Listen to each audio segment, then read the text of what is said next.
All set, Aaron, for last one. I think Gina's coming. Yep.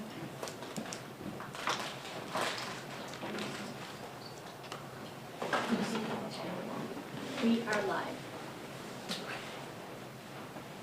Just a- I'm getting the book. We always need the book. Yes.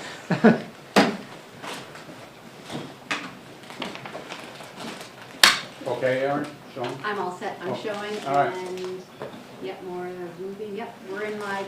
And Gina's moving. Perfect. Okay. Thank you.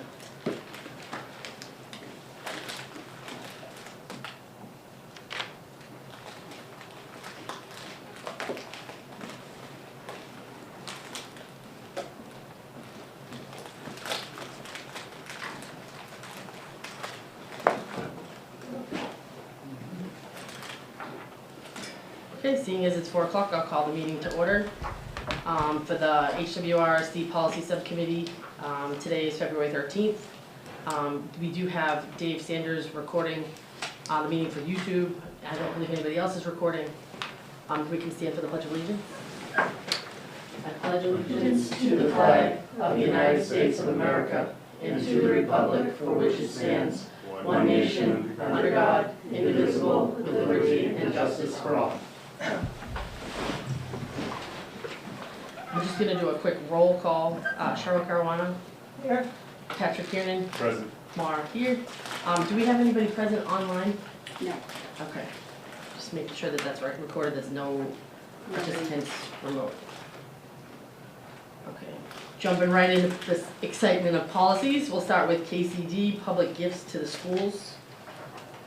Okay, so this is one that had come on the agenda after the last meeting, I believe, just looking at whether there should be any updates to our policy, I think. So you see our current policy, KCD, as well as the mask model policy. So you can see the main differences. Ours have the $500 threshold under which superintendent can accept gifts, and over which it has to go to the school committee. In the model policy, I don't see any threshold like that. So I know that a lot, MASC had come up with, there were some updates. Is this the update to the last one that they had from September of '22? Do you know if that's where it came from? It's from their web, 2022. Yeah, I just wanna make sure that's where it came from. it came from the website. I just Yeah, because they had one that had all kinds of red Oh. lines from the changes and what they were changing from what the original one was. Their original one from, I want to say 2016 to now.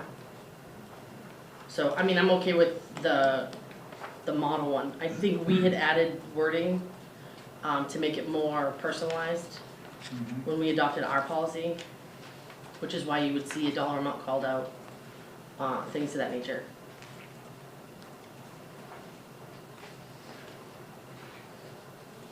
I would make changes to both, whichever one we're doing.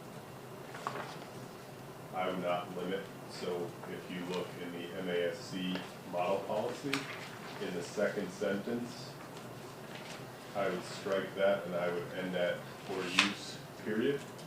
Well, I think we should probably adjust the Hwrsd existing policy to add or subtract from that So in the policy. same case, it's the second sentence.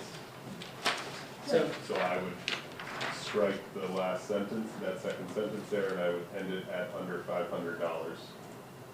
And the rationale there is why limit oneself. second I also think sentence. you could argue the definition of extensive advertising or promotion. So I just strike the whole thing. From the second sentence on, Yes. in the case of, Yes. so we're moving in the case of gifts from industry, business, or special interest groups, no extensive advertising or promotion may be involved in any donation to the schools. Have environment.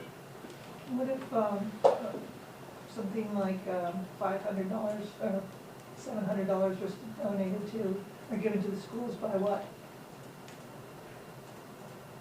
And that, well, under our current policy, would have to go to the school committee to be approved as part of their consent agenda. Right, but this, You're saying just to cap it at 500, is that what you're saying? No, I'm saying to strike the second sentence in that paragraph, which reads, in the case of gifts from industry, business, or special interest groups, no extensive advertising or promotion may be involved in any donation to the schools. I Okay, wouldn't limit I got you. the school's ability.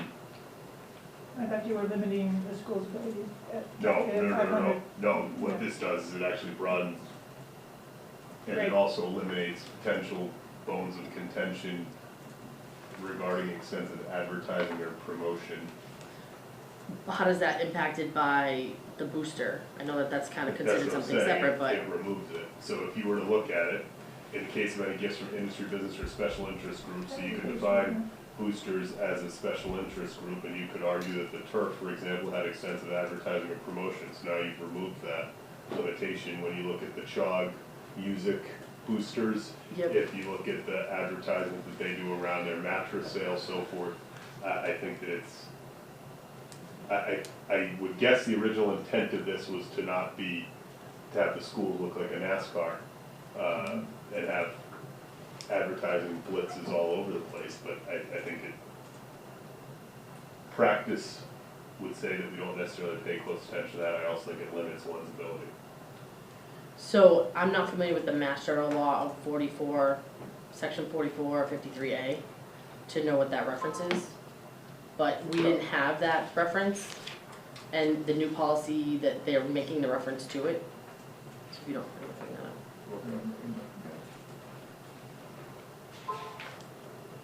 And then we'll probably wanna look up what 71 to 37, chapter 71, section 37A is as well. Because they added cross-references that I'm not sure that we have the same wording to, so we may at some point have to look at what policy DD is, as well as GBE, BD for the online fundraising and solicitation.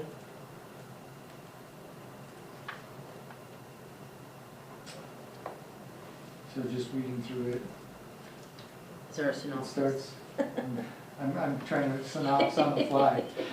So it says that the officer or department of any city or town has the authority to accept gifts from charities.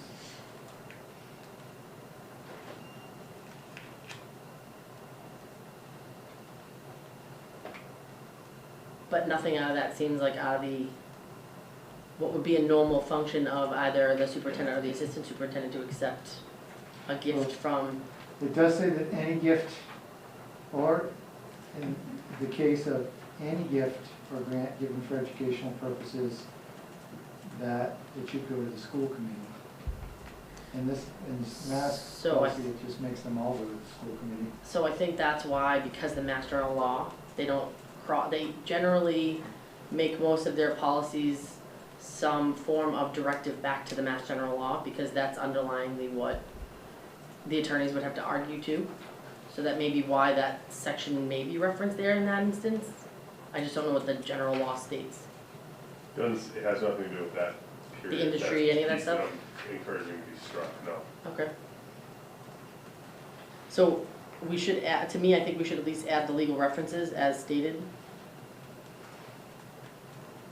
Further update. Can you look up, while you have that open, 71, chapter 71, 30, section 37A? I really wish they would title them so people knew that.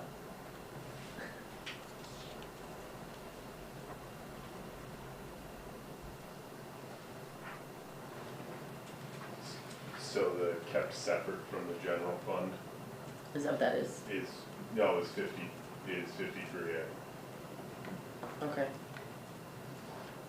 Are we currently in compliance with gifts, grants shall be reviewed and accepted by the school committee before expenditure or use? Yes. So we get, those are the memos we get during our school committee meetings, Yeah. where we, in some instances, Aaron will say we have to make a motion to accept it, and we will. But it'll outline the donator, or the donor and the amount. I don't know the part where it doesn't say who, about not putting who the donor is, but. Yeah, I was just I think, thinking the timeline, I'm sorry, between acceptance and accepting the grant and expenditure. I'm wondering. So the if we're- expenditure, if we're on the right, on the right side on that. So the expenditure part is the function, so Right. right, we have the policy, that's their procedure. As long as we give them the approval to accept the donation, as long, we're under the impression that they're following all the Yeah, laws to do that, which I would say we most likely are. That if we Okay. weren't, I would think that Aaron would bring that forward to us. I think 37A is saying that we can't accept something that has a lien against it. Okay. So, I would just, That would've been helpful a little while ago. Where were you? actually, it's part of our legal reference on our existing policy. So add the other one more, the other Yeah. cross-reference, 44, 53A. Yeah, chapter 44, section 53A. And then I think we need to look at the cross-references for that. I mean, they put cross-references to grants, proposals, and special projects. I don't know that, I borrow your book, or can we check section D? Either, do you want to? I'll take it. This one's the brain of the whole. I just wanna see if we have a section D. that'd be good, 'cause it's what- So 37A also, it's the same, it's keeping it separate from the general fund. Okay. So I'd like to Any keep amount that. so received by a school committee of a town, of a city or town should be deposited with the treasurer of such city or town and held as a separate account expended by said school committee without further appropriation, notwithstanding the provisions of section 53 of chapter 44. So I would- Be the regional school district treasurer.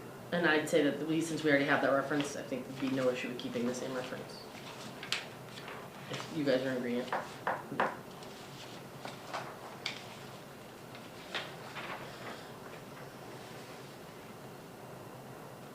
So we do have a policy funding proposals and applications. Whether we follow it on is a different story, but I would say that we should, since we have the policy and then making the recommendation for the cross-reference, that we should just add the cross-reference to DD, which is funding proposals, applications and other funds. Do we have GBEBD? I'm looking at that next. I remember looking at that when I first got on.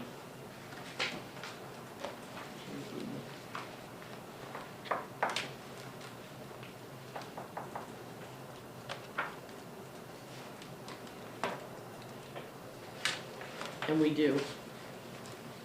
And that was approved in 2020 by our school committee. So I would say that we should make that reference as well. Or keep the reference as MASC recommends. Did you say we did it in 2020? Yep. We had voted it as an update, which I think was just some slight word changes when Michelle Merger was here. Since you were just looking at DD, do you know if it's called other funds or grants, proposals, and special projects? I believe it was. Funding proposals, applications, and other funds.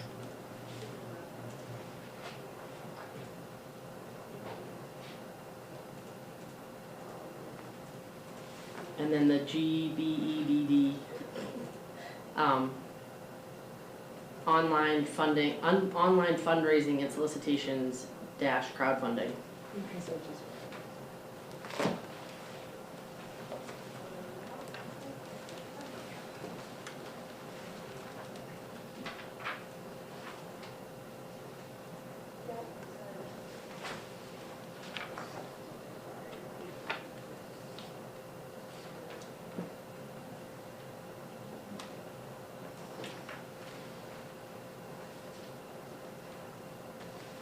I'm not quite sure what the gifts involving school plants is, but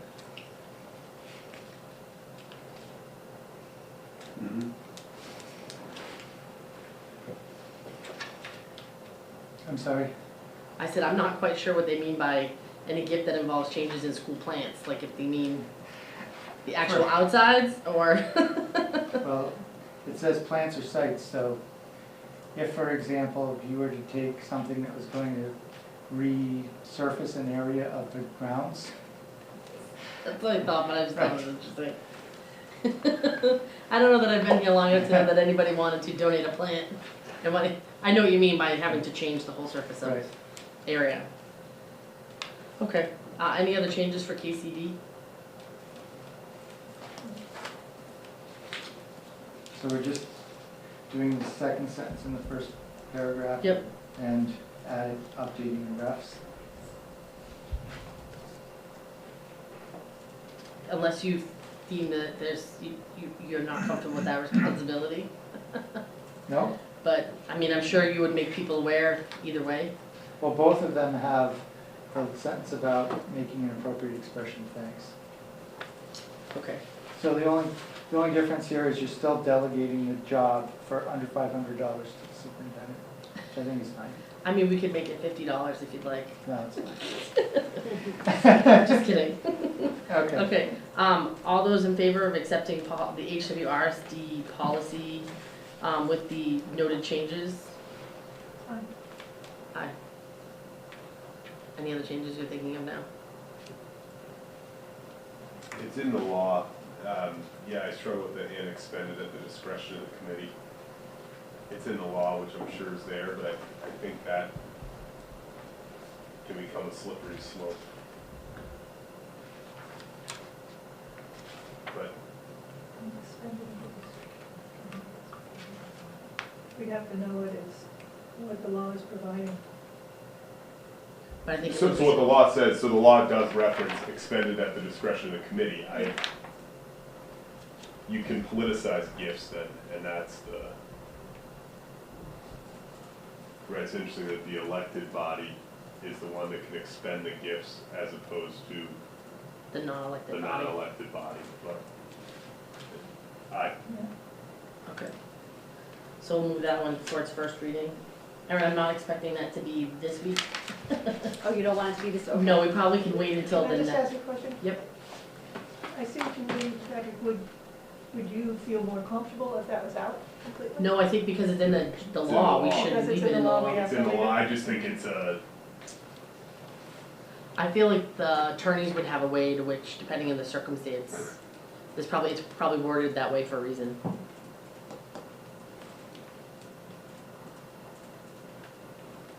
You know what I mean?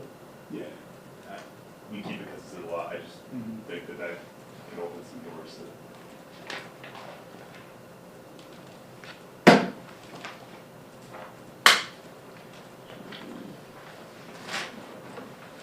Okay, so we'll move on to IKF graduation requirement. Okay.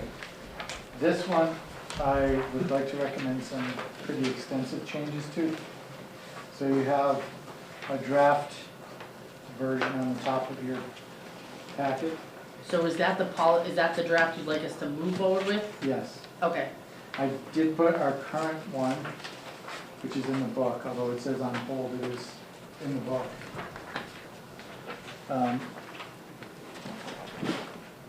And then just wonder what you were looking for. you got the, Revision. So You'll see why in a second, keep going, Okay. sorry. then you got the IKF from MASC. So the problem with both our current one as well as the one that's in the book is that it's not up to date with what we actually require and have been improved in our course of studies. It's not up to date with the name of the high school. And so I'd like to bring it up to date with what's required in our program studies, as well as anticipating the recommended changes that are coming forth from the curriculum subcommittee. So everything you see here, English, 20 credits, 3 math courses, 15 credits, et cetera, just the lines to what we do. Notice there are some changes. Notably in history, we have 3 required history courses that make up the minimum of 15 credits. We also have arts requirements that are not in our current version of the policy. And then the MCAS is updated just a little bit to reflect the current MCAS requirements. But the big substantive change here is, other than that, which is also substantive, that for students who are placed at LVPEC, they can get what's known as equivalency credits awarded by the principal. And so what that means is each one of the 11 shops has academic equivalencies built into the shop. So for example, in advanced manufacturing and technology, there are math and science content that's taught within those courses. So if a student is in advanced manufacturing, they would be able to satisfy some of the math and science requirement for graduation through the coursework they're doing with the collaborative. That currently is not in our graduation policy, and that has prevented students from going to the collaborative until 10th grade, which has disadvantaged them as compared to other LVPEC districts that send their kids in 9th grade. So are we removing the foreign?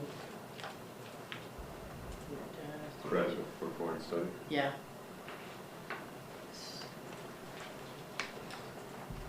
I mean, the only reason I say that is if someone decides to, or asks to do that, it's not there anymore, so. I would be fine with maintaining that in this policy. That, I mean, the principal in Massachusetts has broad discretion to award credits, so I think that would fall within that. I just feel like if it was, it may behoove us to have it, it's better to have it and not need it than need it and not have Sure. it. And so do you wanna put that under the four between the MCAS requirements and the four physical education? Yep.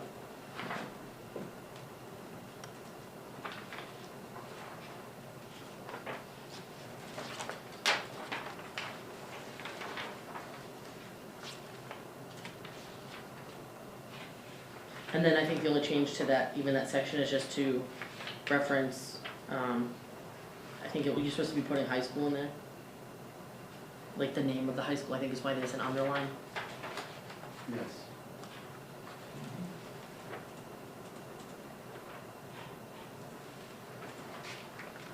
I was curious as to why some of the NASC policies were more rigorous than ours in terms of 4 years of mathematics as opposed to 3 years of mathematics in our policy, and also the foreign language, which we were just talking about. We don't even list foreign language on this one. We don't have it as a requirement. And then I believe the history and social studies is a weaker amount of credits. 3 full years as opposed to 3 years, and no, it's the same, I'm sorry. Do we not have a requirement currently for a foreign language to graduate? We currently don't. Even though our policy says, Our policy doesn't. no, I'm sorry, even though I'm surprised that they didn't, but that was also from 2016. Yeah, I know. So I'm we just never- saying I'm surprised. They So, may never have gone back to the policy after they adopted them all in 2016 okay. to fix it, so that's probably why it was on hold and not fully adopted. So any of the policies, just so you know, reference that look like that. Mhm. It's back, there was a big, huge adoption of policies by section, Got it. and then I don't know that we've made it the opportunity to go through every single one of them. I mean, the 4 years I've been doing this, we've only been able to hit a couple of the letters, not even all of them. Mhm. So you may find that going forward. Cheryl, I would share your sentiments. I think that what we require is a watered down version of the state, and especially when you look at history. So if we have in our vision to contribute to and compete in a global society, yet our graduation requirements are US History 1, US History 2, and Civics and American Identity, that certainly doesn't look like we are espousing our vision in what we require a student to take to graduate from Minnesota High School. So am I wrong in thinking that part of the strategic plan was our vision change, and we voted to accept the changed vision? You're not wrong about that. So that's not our vision anymore? That was our previous vision to the strategic plan that recently got passed last year? I think it was last year, or earlier this year. Oh, that's right, we did vote on, what's the new wording? I don't remember. Nope, it's, look at our district. Well, I mean, I just think, if I look at this. Yep, no. Look at Yeah. it, 4 years of English, 3 mathematic courses, as opposed to 4 years of mathematics, including completion of Algebra 2 or an integrated math equivalent. 3 years of a lab-based science versus 3 science courses, 3 courses that are all US based, 1 applied arts, 1 fine arts course, 4 phys ed, 4 phys ed. I mean, I think you don't need the MCAS requirement because you look at the top part and comply with all state accountability requirements. That's covered by the state accountability requirements, so it's redundant to have that language there. So I think it's interesting that in. I like the last part, I struggle with what you're asking us to change it to up top. I think it's interesting, in 2016, it went from 95 credits to 140. That's right. Interesting So, how much has changed. maybe, It's interesting they don't detail the credits on the policy, just the years here, and we do detail the credits. that's right. Well, that's because schools account for their credits in different ways. Some schools have 5 credit courses, other schools have 1 credit courses, so that part makes sense. I think the questions about the history of math and history, social studies could only be answered by the principal. If you want, we could bring him back to talk more about those. And we just point out, we're not actually changing from this one, we're changing from this one. No, I think they were. Agreed, They were I just think the that one sentiment. from 2016, not as strong as what MASC is recommending. I don't often agree with MASC, but let's try to push more rigor versus less rigor.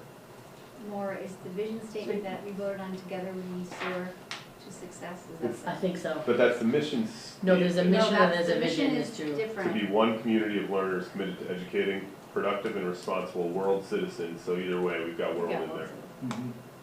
within a safe, helpful environment.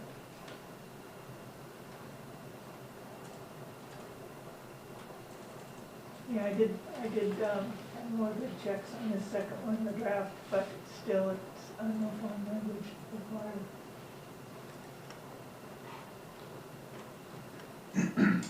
And I think you see it, right? So if you look at how we spend our money here from a budget standpoint, we spend more money in some of these areas that require 4 Mhm. than require 3 or so forth. And I think that's, if we have a policy that supports that, then the budget's going to follow because it's a reflection of priorities. Let's not do that. The CTEC piece, or LPVEC, I think it's important. Yep. that's great. And it also shows that we're taking the initiative to look at the alternatives based off of how the strategic plan wanted, so I feel like our policy is gonna match. And then I think our budget, to Patrick's point, will follow suit with that as we maneuver how we figure out how to incorporate that. Okay. One thing I will point out with respect to PE is there is a wording change here to make some more flexibility within that. We've got 4 credits in our current policy, which would actually be 20 credits because our courses are all 5 credit courses. The new proposed language here talks about phys ed, health, or developmental guidance experiences. One experience per year, that might not necessarily be a full course. So that might give us a little bit of flexibility. But I think the main things that I hear you asking about are the inclusion of Algebra 2 as a math requirement specifically. The inclusion Or an integrated math equivalent. Are we still doing Carnegie? Since we have 5 credit courses, I believe we are. Try to align with that usually. And then foreign language requirement. And the history, social science, and the science being the lab-based science.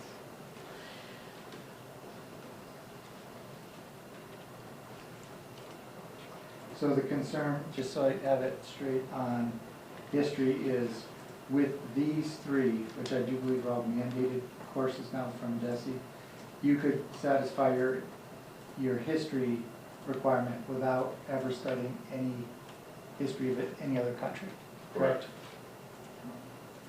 we're not saying that that's what should happen, right? We're just making What's sure that? that, I said, I want you to make sure that you don't think we should be saying that. Doesn't include any other world history, we're following what, and how the policy should be. Like, No, I understand, you're saying that that's a concern, like, Yeah. should we require students to know about something besides the US? I think if you look at the MASC policy, that provides more academic rigor in theory than what we are requesting. I'm just not sure if that's, I'm sorry, I'm just looking up to see what their latest policy is for this. Because that's from 2016, they may have changed it since then. Just give me one quick second to find it. Do you remember if MASC changed policies based on the 2 years of COVID? I don't believe, not this one. So MASC writes 1 year of the arts. Is that a Commonwealth of Massachusetts requirement? It's a Mass core requirement, but not a Massachusetts state requirement. So is there a reason that we write 1 fine arts course, 1 applied arts course versus 10 credits of the arts or something along those lines? I don't know, I assume that at some point, a decision was made to make sure students are taking one of each. Let's see,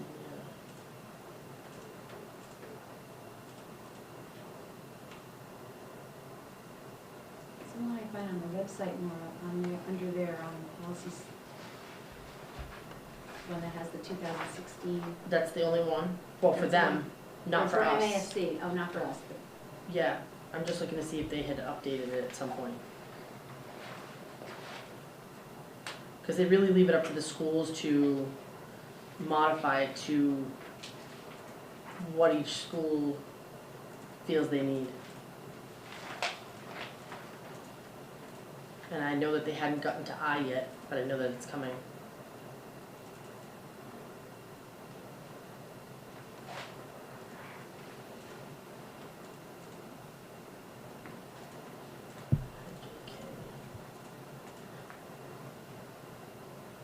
Yeah, I know they haven't updated theirs since 2016. And I think there's been an update to the history requirements from the state in that time frame. So I'll take a look at that when we talk about this again. So, let's see. Pretty sure US 1 and US 2 are required now.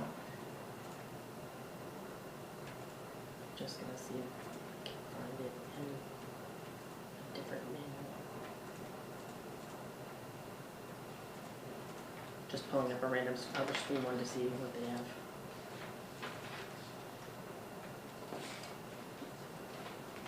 Okay, fine.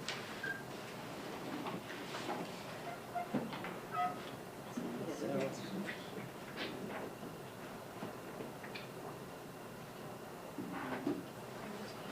just trying to find another regional school. So in your experience, have you noticed any of the schools changing from block scheduling like we have at the moment, block back to typical? I have not seen that. It does seem to be the dominant model now, the block schedule. Because the extra courses get bid, I think is the reason why. So, what's this one? Upper Cape has, I just looked in their handbooks, and the Upper Cape has an interesting one because they say students must earn 7.5 credits each year in order to be promoted to the next grade for a total of 30 credits to graduate. English 4 credits, math 4 credits, science 3 credits, history 2 credits. Technical program must pass each year for promotion. Technical theory cannot fail more than half credit each year. So I think their technical program is kind of like C-Tech, but for them. And then students are required to attend and pass summer school for any 1 credit course failed in order to be promoted. A student cannot fail more than 2 credits in any given year. Loss of more than 2 credits can result in non-promotion. Students must satisfy all financial obligations to the school in order to sign out and prepare for graduation, which I think is an important aspect of it, of the graduation requirement. We don't have any of that, but I know if that falls under dues and fees.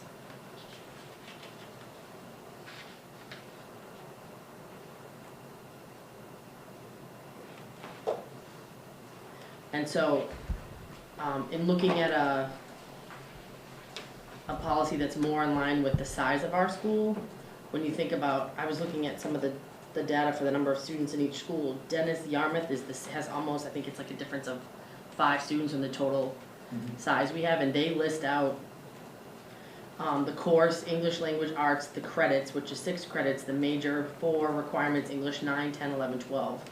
They do the same with math, including algebra 2 or its equivalent.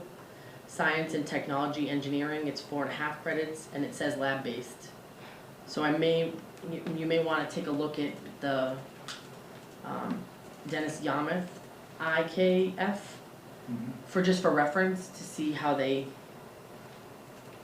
because then it says credits for class data. Students must accumulate the following minimum credits to achieve class data. So for a sophomore, the credits is 5.25. For junior, it's 12. For a senior, it's 20.25. I don't know what our numbers would be. That may be going a little overboard than what we need to report, but. And it says above credits are assigned to courses depending on the frequency and length of classes and the student preparation required. Unless otherwise noted, students who have received credit for passing a major course will not be given additional credit for repeating the same course at the same level. It's interesting how different schools have different policies.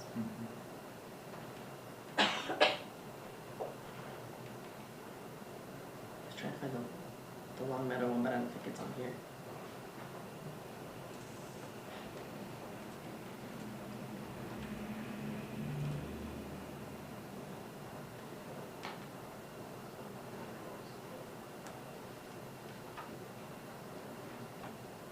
So the Ludlow policy also makes mentions of students who transfer into the high school, and are looking to be awarded, so we may want to consider including something, should someone transfer here, between school choice and, if we, I think we should cover ourselves as far as if someone comes in, say, 10th grade versus 9th.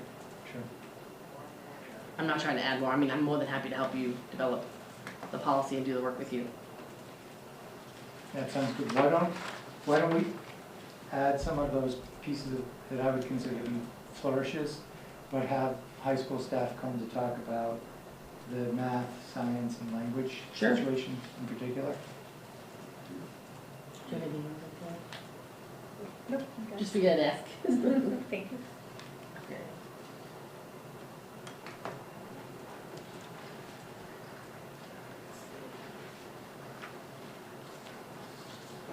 Okay, so we'll put this on hold.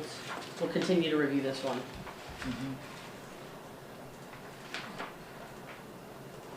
Anybody have any other comments for this before we move on to the next policy? I know that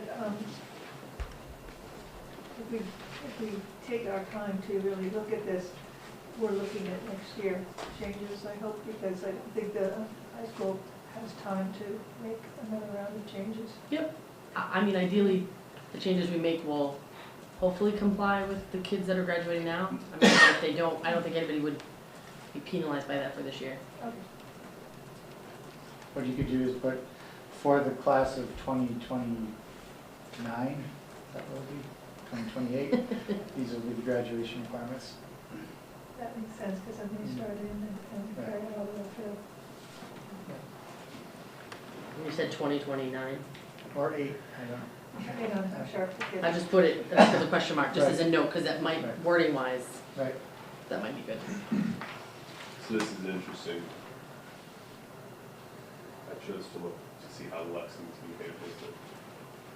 104 credits, English 16, fine and performing arts 8, foreign languages 8, mathematics 16, physical education 6, wellness 2, science 18, social sciences 16. So from a physical education standpoint, and let's look at Lexington, which I think generally is viewed as probably the top performing public school district in the Commonwealth. 1, 2, 3, 4 subjects or courses have credits that are greater than physical education. In Hampden, Wilbraham, physical education is tied for number one with one other course, What's the other course? English. So to me, it really goes back to what do we prioritize, and do our priorities reflect what we are requiring someone to graduate with? Mhm.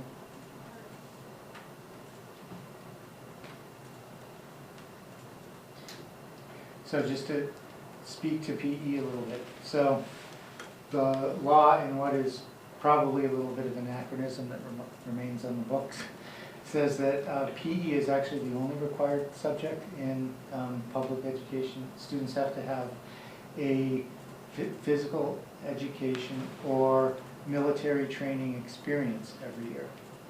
It doesn't say class, but it has to happen every year. So there are different ways of handling it. You could give kids credit for doing athletics. A lot of schools do that, and that would reduce the number of required classes that students take. You could, not that we have ROTC here, but the physical training with that could be a substitute for PE. Some schools give credit for students who have memberships in the health club. So there are different ways of meeting that annual PE requirement other than just doing classes, which would then free up credits that you could assign to other subjects. I feel like there would be a lot more work for the school administration to maintain, if the scheduling doesn't afford for there to be that block of time for that. But what about students who don't participate in sports, and, do you know what I mean, you have to find some other way for them to be able to meet that? Well, you could never eliminate PE. No, There I would know, still I'm be just a- saying that if you were gonna, if you were gonna sign off to say, so-and-so plays football, maybe somebody plays soccer or basketball, but other students who don't, you may have a much smaller base of who has to be in PE, and I wonder if that would become a scheduling nightmare, or if you're able to waive some versus others. I Not saying think- we couldn't look at I think it it. would be a great thing to ask the principal when we have him here to talk Sure. about this. I would just keep in mind what you just said with some of the other things that are being discussed at broader committee level. Hmm? Yep. Okay.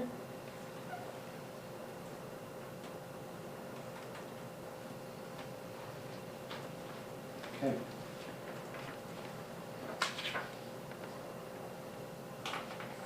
So,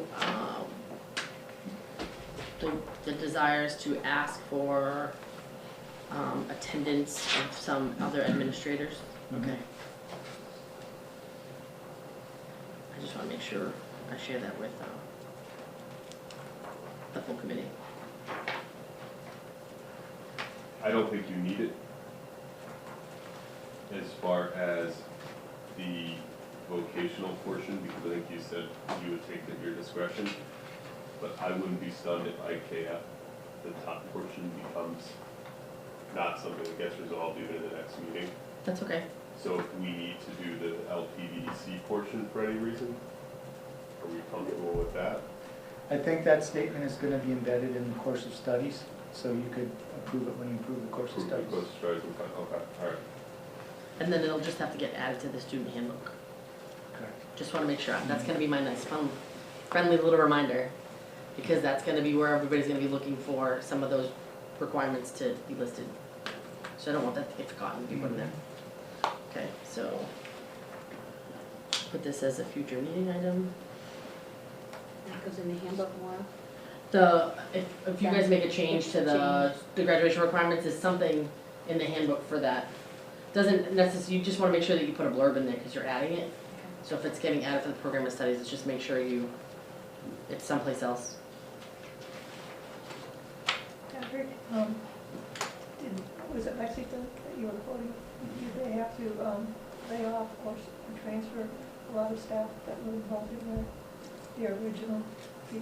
Well, I think if we looked at what Lexington has for their school budget, we would probably be, I mean, they have an absolute monster school budget. They have a lot more students. So I don't know what that looks like, but I would guess that they're not facing some of the same budgetary challenges that we are facing. Yeah. The other interesting part that they require is 40 hours of community service, which is interesting. Okay, we'll move on to policy JH, student absences and excuses. So this one came up sort of by chance. I had a conversation with Allison in which she was talking about some of the mandated letters that we're required to send for non-attendance. Student had some pretty excessive attendance and wanted guidance. And I remember saying to her, well, I assume we're talking about a first grader because kindergarten is a non-required grade. And she said, no, I'm talking about a kindergartner. Our policy doesn't make any exception for kindergartners. And I said, well, it doesn't make any sense to send a letter saying we may retain you in grade for non-attendance when you're not required to attend the grade at all, and we can send you on to the next one. So what I'm proposing here is just an addition to the end of the policy, which talks about students under the age of 6, and basically says we will still try to engage students under the age of 6 to the maximum extent possible as described throughout this policy, but it's not a compulsory attendance age issue, so we won't do all of the things. For example, we wouldn't file a CRA for a student who's not required to be in school. Okay. So I think this is two different things. So part of why I thought this was also a requirement was being asked about was if a student who was 18 years of age or older could want to sign themselves out. They would still, this policy would still apply to them. Mm-hmm. All we're saying is that they have the, well, administratively, they have the authority to assign themselves out. Yes. It counts as an absence when they do that. Okay. So what we were talking about with the student who wanted to have policy discussed Yes. was, so I'm 18 years old, can I sign myself out as if my parents can, which they can. It's still an absence though. So whether your parents signing you out, whether you're signing yourself out, it's still one of the absences that goes towards the cumulative totals in this policy. So if a student had to sign themselves out at 1 o'clock or like an hour before the end of the day, they would then be considered absent? They'd be absent in the period because we do period Yep. attendance at the high school. Yep. So it wouldn't be absent for the whole day, but Okay.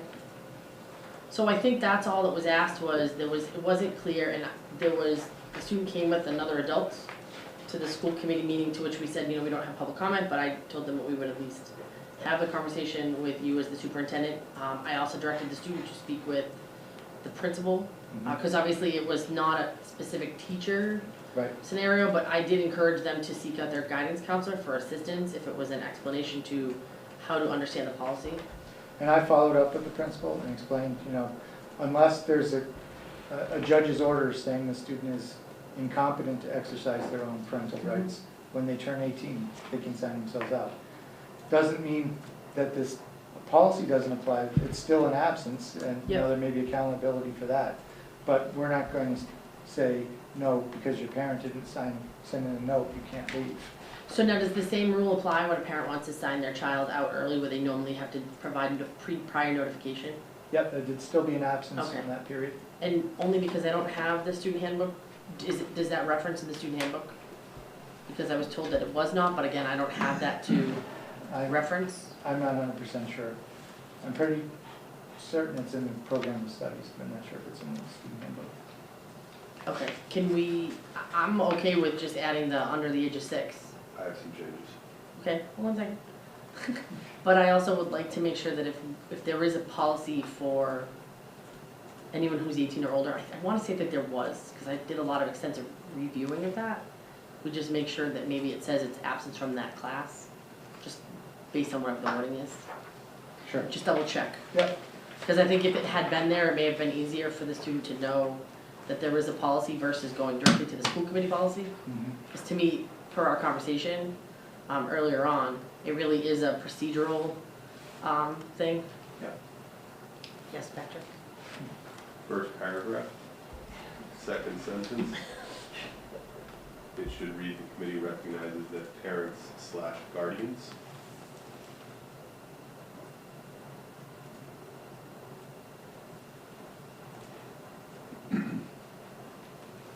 fourth paragraph. It should not read important factor in the shaping of his character. Maybe there.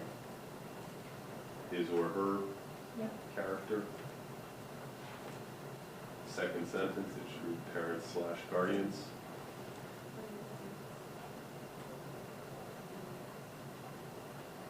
Fifth sentence, Wait a minute, where was that other one? Right next to it more, parent Oh. slash guardian, right next to kid. parents/guardians. Fifth one, accordingly, parents/guardians.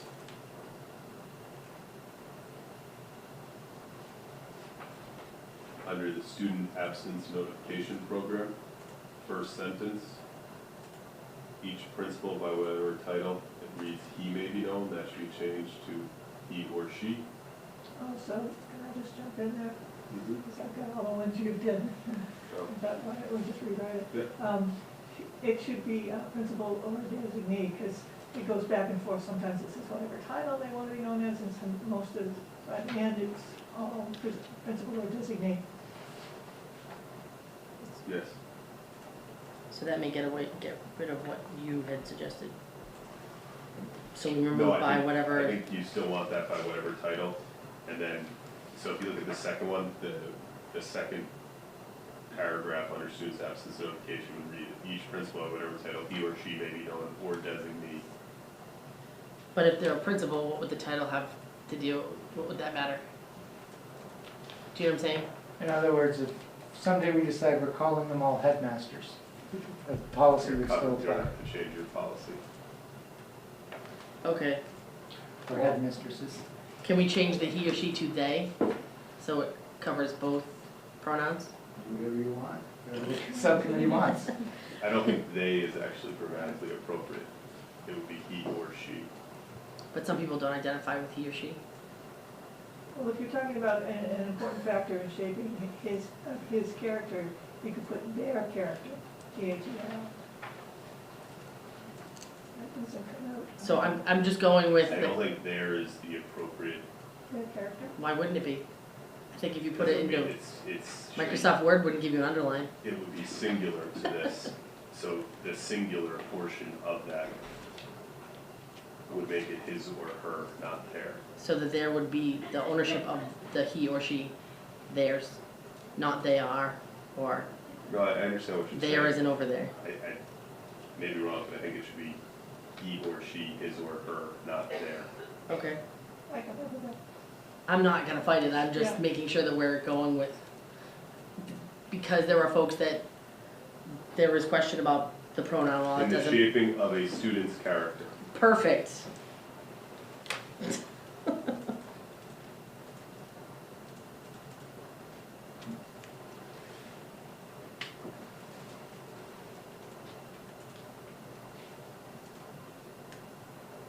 So then you're gonna wanna change under that each principal by whatever title. They may be known.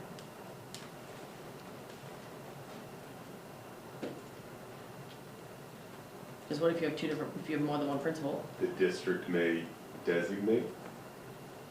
The district may.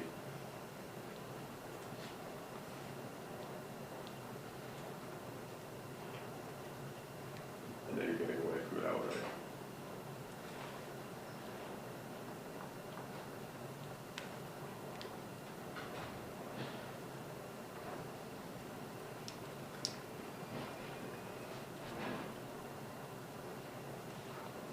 Each principal or equivalent title.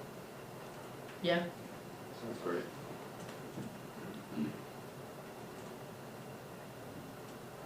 so it'd be or equivalent title. Mhm. Are we keeping the or designee? Mhm. Okay, And we're adding it in the first Mhm. paragraph, right?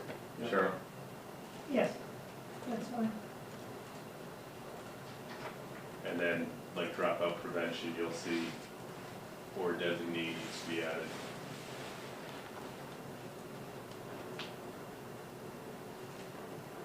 okay.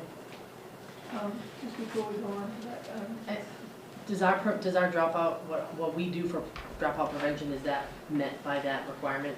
I wanted to ask, because I know some different schools had different numbers in Yeah. that We, portion. we made a point of syncing everyone up to the same numbers in the policy Okay. this year, so they should be doing the same thing. I just wanna make sure that we were following it. Right, no, Okay, cool. that's kind of what prompted Allison's call. She's like, I'm supposed to send this, right, so I'm gonna send it, I just wanna make sure it's right. Okay. I had a question on this paragraph before the dropout prevention.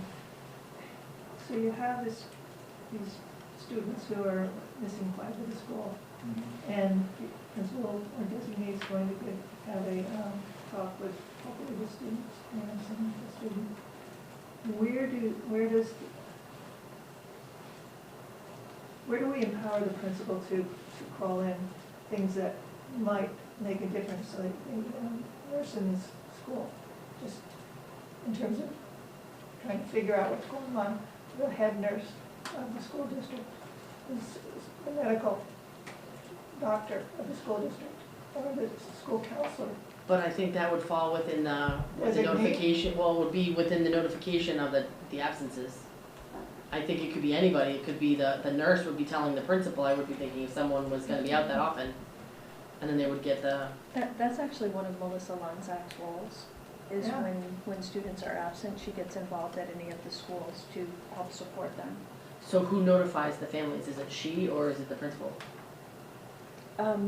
The principal is the primary notifier, and they collaborate with Melissa, and then Melissa gets involved. So she would fall under the or designee. No, I think they would call in the relevant students, school staff or officials from relevant public safety, health, and human services, housing, so. Right, but I think to what you were asking though, is that if she were to write something or have to communicate something, she would fall under the principal or designee.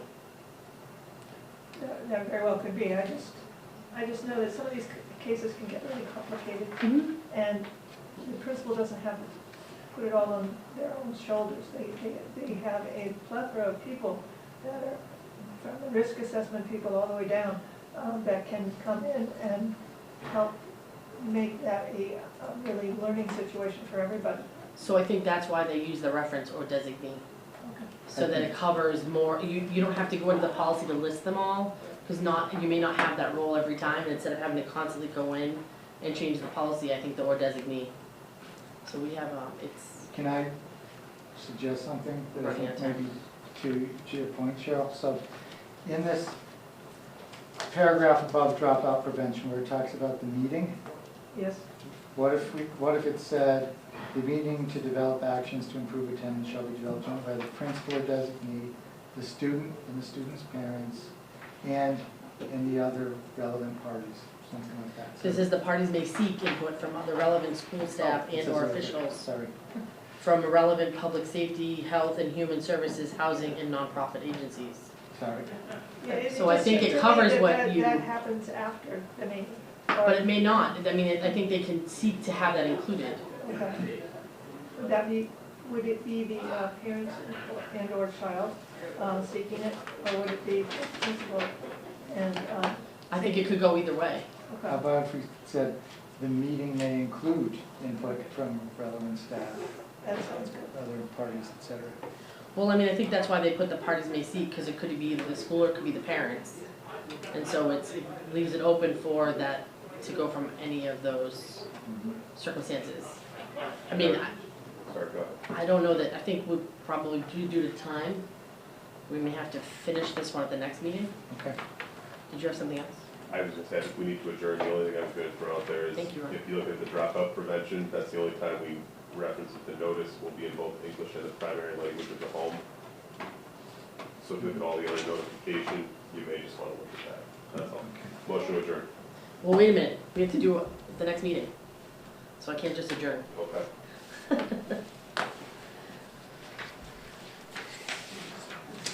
So I'm thinking March, is that gonna be not enough time? Do you wanna try and squeeze another one in for the graduation requirement one? I just have to check with Steve, I don't know what the limitations of the high school staff are. Okay, I'm sure, I mean, we'll pick a day, and then if it doesn't work, I'll get back to you and say we need another Okay. day in March. so we'll just, for now, we'll do it as a to be determined. Okay. And if anything, I'll make sure we give you guys enough notice and we'll schedule it appropriately. Mhm. That's Sorry, do you want to try that again? Motion adjourned. Second. All those in favor? Aye. Aye. Time is 4:58, we're adjourned. Just in time for the next round. I know. I think it's a block to the office. Sure. Help you, but I just want to see, I'm anticipating a potential response to our request, and I want to see something. Okay. Thank you. Maura, I did look in the handbook, and it does say, I'm looking regardless of specifically age, just the offices. that student, and I looked up, it does say under the high school attendance, Yep, I just figured, it so. does say regardless of age, you need a note from it, you know what I mean? Yep, nope, I just want to make sure I have it so that when I have to reach back out, and I will, to just make sure that we circle back with them. See ya. Yeah, so it's gonna have to change, is what I'm saying, in the, right, in the handbook. Potentially, it'll just have to change to whatever John looked like. And we agree on it. Whatever what? The school committee agrees on it. John, it does say under dismissal, guideline. All students regardless of age must follow. Oops, sorry, I wasn't throwing it at Says what? It just says regardless of age, you have to follow the same dismissal, which is a written parental excuse. That's in the handbook? Yep, that's in the student handbook. you. So that's what I always like to make sure that people are following that aspect of it, because I always say, did you check the handbook? And Did it, you talk to the principal? And Did you I talk to your guidance counselor, depending on the grade? Because to me, I don't want to, Yep. and I'm thinking that's what Cover they my might, bases. that's what they did, and that's where they were feeling they needed to go, right? Because that's what they saw, to have a parental, a note written by your parent. See, you guys gave me in the. You're done, right? You're done with your. Yes. Yes, we're starting the next one. All right. I know, out of the frying Aaron, pan you know into the that fire. already, or should I? Do I need to do anything, Aaron, or are you all set? Nope, there? we're all set, I'm gonna Great. start the, Keep rolling. Keep the tape rolling. yep, keep the tape rolling, and we're now beginning a, Zoom. Okay, handouts.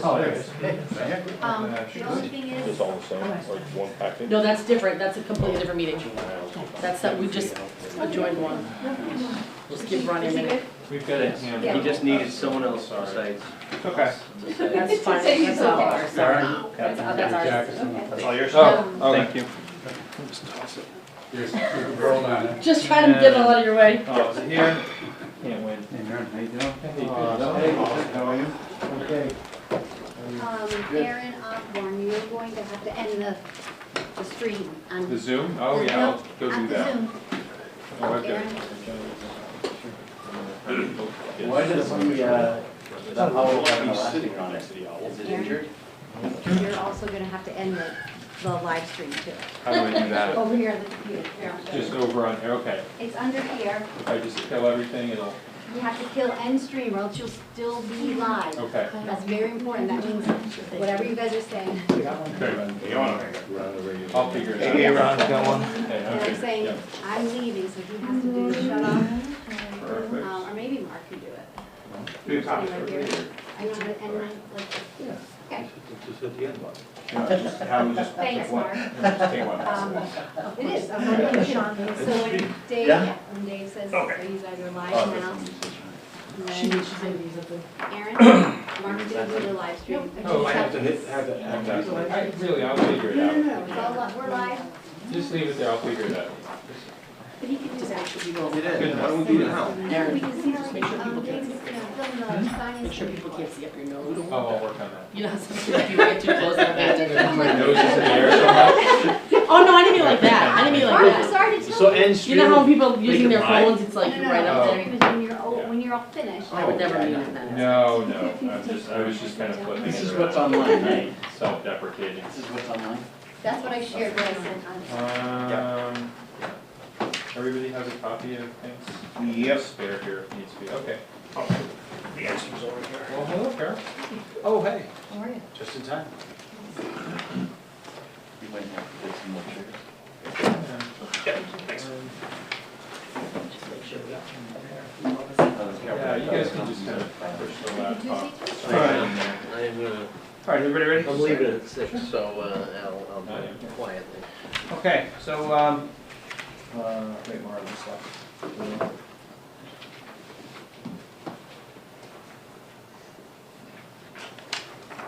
And And you are testing my eyesight. Oh, yeah, sorry, I can work on making it bigger. Yeah, I'll I was just, wishing I brought my cheaters. yeah, I know, that's what I'm saying. Okay. Okay. Sorry, I was just. Going to call the meeting to order, Technology Finance and Operations Subcommittee, Monday, February 13th. It is 5:03 PM. Can we please stand for the pledge of allegiance?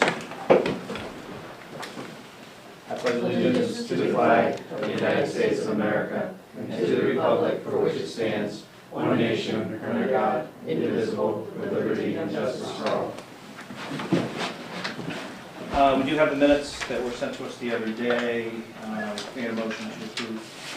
Don't know that we approved So them moved. here versus they just go to the full committee to approve. We have to approve them to send them to the full committee. Yeah, I would say that would be the, We all say that they're fair representation, it goes to the committee goes to put them in the record. yes.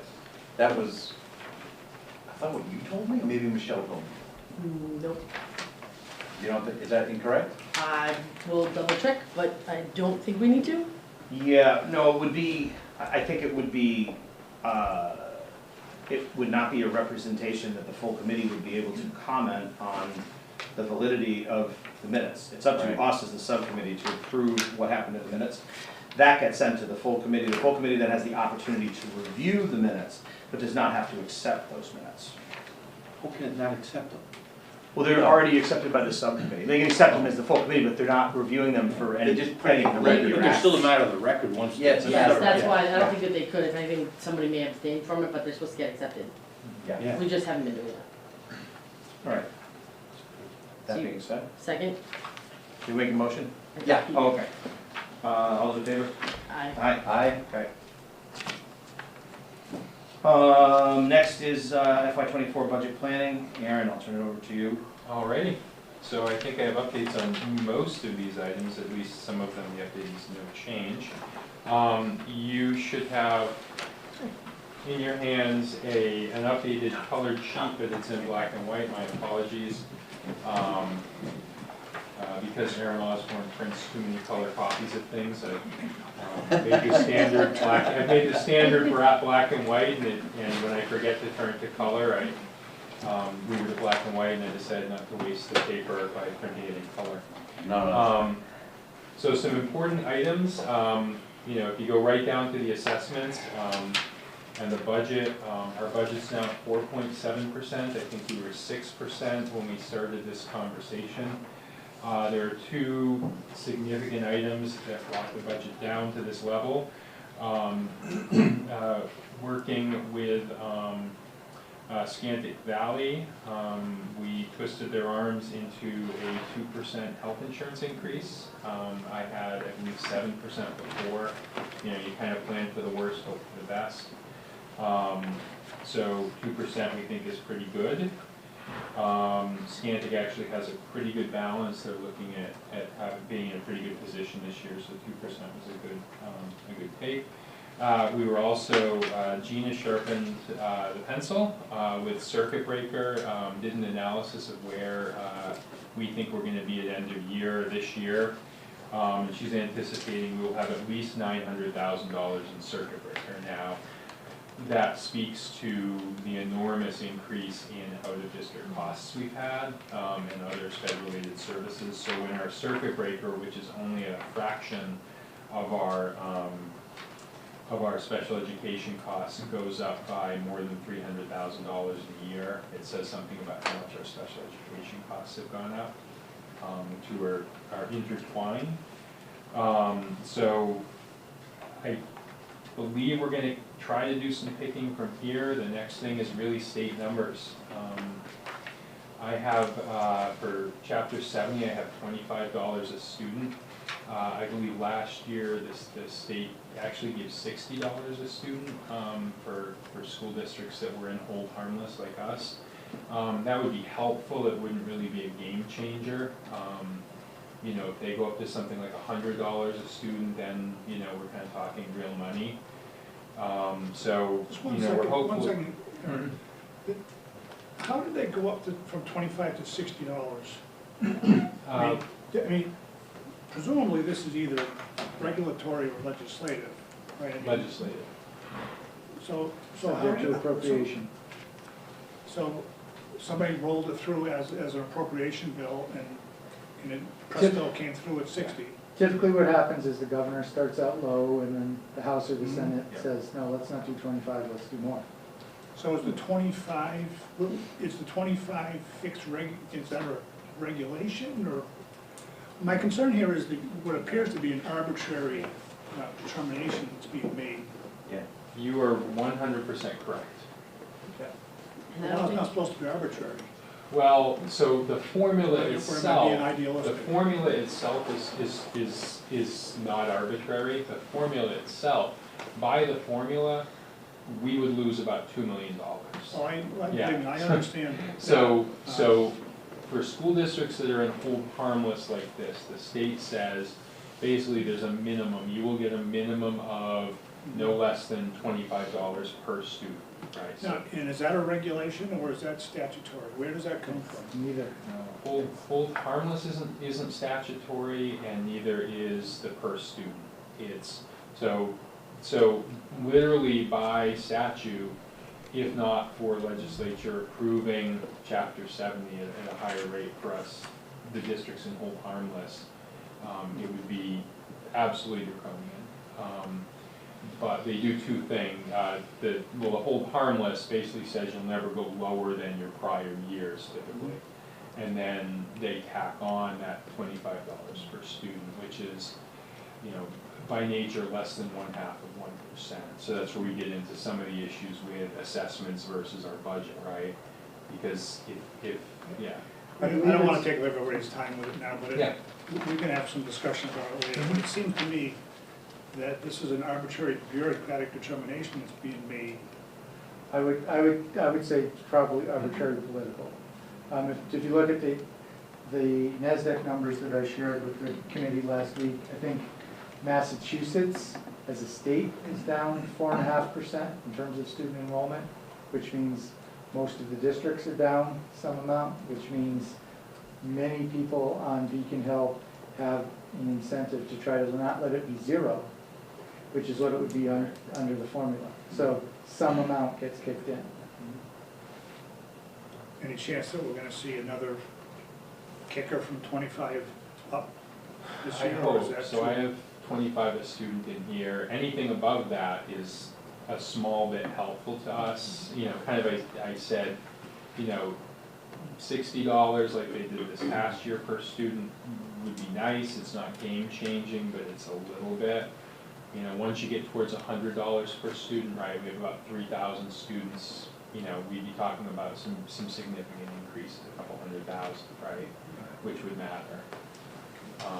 You know, right now we stand to get, you know, 75,000, which isn't that much when you're talking 12 million, right? So, you know, Thank you. we're. We can talk later. I don't Yeah. want to. You know, we're also hoping for, you'll see that transportation reimbursement, I've got level with last year right now. When the governor's budget comes out, I'm very hopeful that that will go up somewhat. That is at, I want to say 82% last year. I think I shared they've been very erratic about that percentage, which is a really hard thing to budget. So last year, 2 years ago, they came at 90+%. So we all got fairly excited, and when the budget came out, we felt like the next year we felt hopeful, like they were going to try to hold to that. So we put a comparable number in, and then they decreased.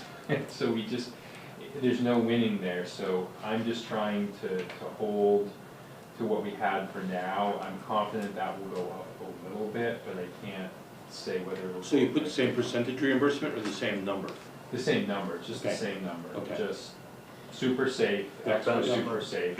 You know, arguably, you know, our rates went up by a couple percent, so this should go up by a couple percent reasonably. But that's, again, not a ton of money in the big scheme of things, right? so with the number of transfers we've had, how many buses how many buses did we added? So we've had more transfers in the last few years, and I know that was never part of We've the had more what in the past few years? transfers between Yes. the middle schools. Mhm. So that was never something that was incorporated in that process? And so I know with the addition of 3 or 4 buses, that has increased the cost. I don't think we've added buses for that in a couple of years. Yeah, we haven't. Our number of buses has stayed pretty That was consistent. that was part of the original discussion that we had with regards to transfers, was that there would be no accommodation for transfers with regards to transportation, but when LPVEC looked at their routes, when we first started doing transfers, they said, you know, it actually doesn't really matter to us, because we're gonna have buses on that side, and, you know, on the south side in Hampton anyways, and so they said that the net effect was really zero. And so having transfers didn't change our transportation numbers at all. I believe more, they pick the kids up, they go to Green Meadows, drop the Green Meadows kids off, and then they continue on. I don't know. I don't know the bus route, I just know that. I think that's how they did it. I just And know they were like, it wasn't we're gonna something pass that- the middle school anyway, because we're going to the Wilbraham, you know, place, so I think they But I just know said. it's been commented at other meetings that we have more buses than any of the other schools in the district. And I understand being the only regional district within LPVEC that would require that, but Right. as we're looking at costs, Yeah. No, that I was, was just wondering if we looked at No, that. we would definitely have more buses, the regional, we would definitely have more buses than the other districts, but the magnitude is significant, and some of that has to do with our structure. So, you know, if we had community schools, those buses would be doing shorter routes. Now we have, you know, to get kids to Stony Hill, they have to be sending buses all over the place, it's a lot, it's a Do you much work on a more- cost basis, or do you work on an actual quote that they give you for a contract? We work on they do a cost, I mean, they have an overall cost, and they kind of allocate it out to the districts based on the number of buses you use and things like that, so it's an allocated cost. it's basically a cost per bus. is That's what it comes down to. that's what I'm saying, so if you Yeah. minimize the cost, you Yes. benefited. Yes, if we Absolutely. can minimize the number of buses, we I know. can. Yeah, and It isn't LPVEC, like they're just charging you $1 million arbitrary number a year. That's correct. Yeah. Yes. And if any benefit that in the cost savings they would benefit in, but Yes. if it's cost plus, you basically they save money, we save money. Yeah, and LPVEC has already said that if we did neighborhood schools, and got away from the structure that we have now, there would be a substantial reduction in the number of buses that we're using. yeah. So right now, transportation-wise, I mean, it's another potential source for considerable savings. Is looking at the, We do have a conversation coming up on Thursday about going to a three-tier model, because that will reduce some buses as well. I'll say one of the things that is a potential benefit of that is actually getting drivers. Because one of the challenges that we have with, I don't know how much you know, but we have, every single day we have buses that are running late because we don't have enough drivers for all of our runs. Part of the strategy of doing a three-tier run is to give drivers more hours because they get paid on an hourly basis. So I'll just flag that one potential is if we go to neighborhood schools, we could have much shorter routes and we could have worse driver coverage because then no one might want to drive them. You know, if you're only gonna run a half an hour. So to per solve route, one problem and create another. That's right. Exactly. So. I don't know if one would necessarily offset the other one. I mean, we're looking at some significant cost savings. You know, whether or not they can get the drivers, unfortunately, that's not our problem. LPVEC is their own entity, so. No, it is our, I mean, it's what you're saying, but it Go is into our. it. What does the But no, three-tier it's- system look like? So right now we have two tiers. We do basically elementary and middle and high Middle and school. high school. So a three-tier would be, break that into three, which gives longer runs. Right. So the drivers would be more motivated to bid because they bid on routes, you know. Mm. They can drive anywhere. They don't have to drive just in our district. And so, So getting back to what you were saying, Sean, I completely disagree with you. We don't worry about LPVEC's other issues that go on, you know, with them staffing other programs. And like I said, that's their responsibility. Even though they're part of a consortium and we are part of that consortium, you know. So we are part of that. We should not be making decisions based heavily on what we project their issues might be. I think our responsibility is to our district. And Huh? Our Yeah, I don't responsibility, think that's can I right. finish, please? Our responsibility is to our district, and our responsibility is to the financial solvency of our district. Whether or not LPVEC thinks that they might have a problem with it, I don't think should factor very much into our decision-making. If they can't have the drivers to cover the routes, it's up to them to put the work forward into finding the drivers. And I don't wanna be making a decision based on, well, we didn't do this, we didn't try to save this money because we didn't think LPVC was gonna have the money. Or didn't have the drivers, I don't think it's a reasonable argument. I didn't take that, was what he was trying to say, but. What I was trying to say was, if they can get drivers or not, if we have it so that we need lots of drivers, they can't get the drivers, then we're gonna have children who are late for school, or the issues that we're having this year. Then we look at another bus company. I mean, we need to face cold, hard reality, and that is that everybody's having staffing issues, but we're having financial issues. And so, the fact that we're $3 million in the hole, if we can save $150,000 on buses, I don't think it's rational for us to say, well, we're not gonna do it because we don't know if we're gonna have enough bus Where did you drivers. get $150,000? I'm just making up a number, I'm just saying. If we have a dollar, it could be $150,000. If we have the opportunity for a significant savings within the district, I think we are the conduits of that. That's our job. We are so when we go back. So to right now, I don't know of any savings that this would save us. So when we have numbers, yeah, it'll be something great to look at. But right now, it's. Then why don't we get those try to find numbers? the best option. John, can you get us those numbers for next time? I don't. You have a conversation with them. We're gonna get the 3-tier numbers for next time. I don't know if we'd be able to give numbers on community schools for next time, because a lot of that will depend on what grades are in each school and how the configuration is set up. I think we have to come up with a model before they can plan it out. Is that something that you can ask one of the LPVEC reps to do from the subcommittee standpoint? If you feel that the subcommittee, I don't wanna, we've had discussions about this before, what the subcommittee is allowed to ask for or not ask for, so. I'm just wondering if maybe I either don't have- Michelle or I don't- Lisa may know something that you don't, and maybe if, No, I don't have a problem asking them for it, but like I said, as long as it's okay with the subcommittee, then I would think that it's reasonable to call LPVEC and just say, hey, listen, we talked about, just on a hypothetical, like, let's not talk about drivers, let's just talk about bus routes and the number of buses that we need. If we were to go to a community, a community model, community school model, what are we looking at for potential savings? I just think in order to do something like that, they'd have to say, okay, what area is covered by this school, what area is covered by that school? And it's a lot more work, I think, than just saying, hey, if we went to, neighborhood schools, can you give us a number? They should be able to give us a ballpark. I'm not asking for exact numbers, but you would just ask me, is it $1 or 150,000? So I think it's a reasonable question to ask. If I were in your position, I would be thinking around efficiency, and I would be thinking around service. The dollars you're gonna save, while real, you're only getting 10 or 20% back, because you're getting reimbursed for it. So every $100,000 you save, you only save 10%. Yes. Right, but what I don't want to. I mean, it's, so think about efficiency, think about, to your point, John, there's buses late every day. But I don't want it, what I don't want to hear is from the finance committee, well, you guys didn't do your part to save money. I mean, so this is, again, I'm not acknowledging the savings, but the savings is a fraction of what the real cost savings are. But what we hear all the time from members of the finance committee is every little bit helps. Of course it does. So, But not at the cost of efficiency or cost of service. At some point, you gotta, But we kids don't getting even- late to school every day. It's But not we don't fair. even know what that potentially looks like.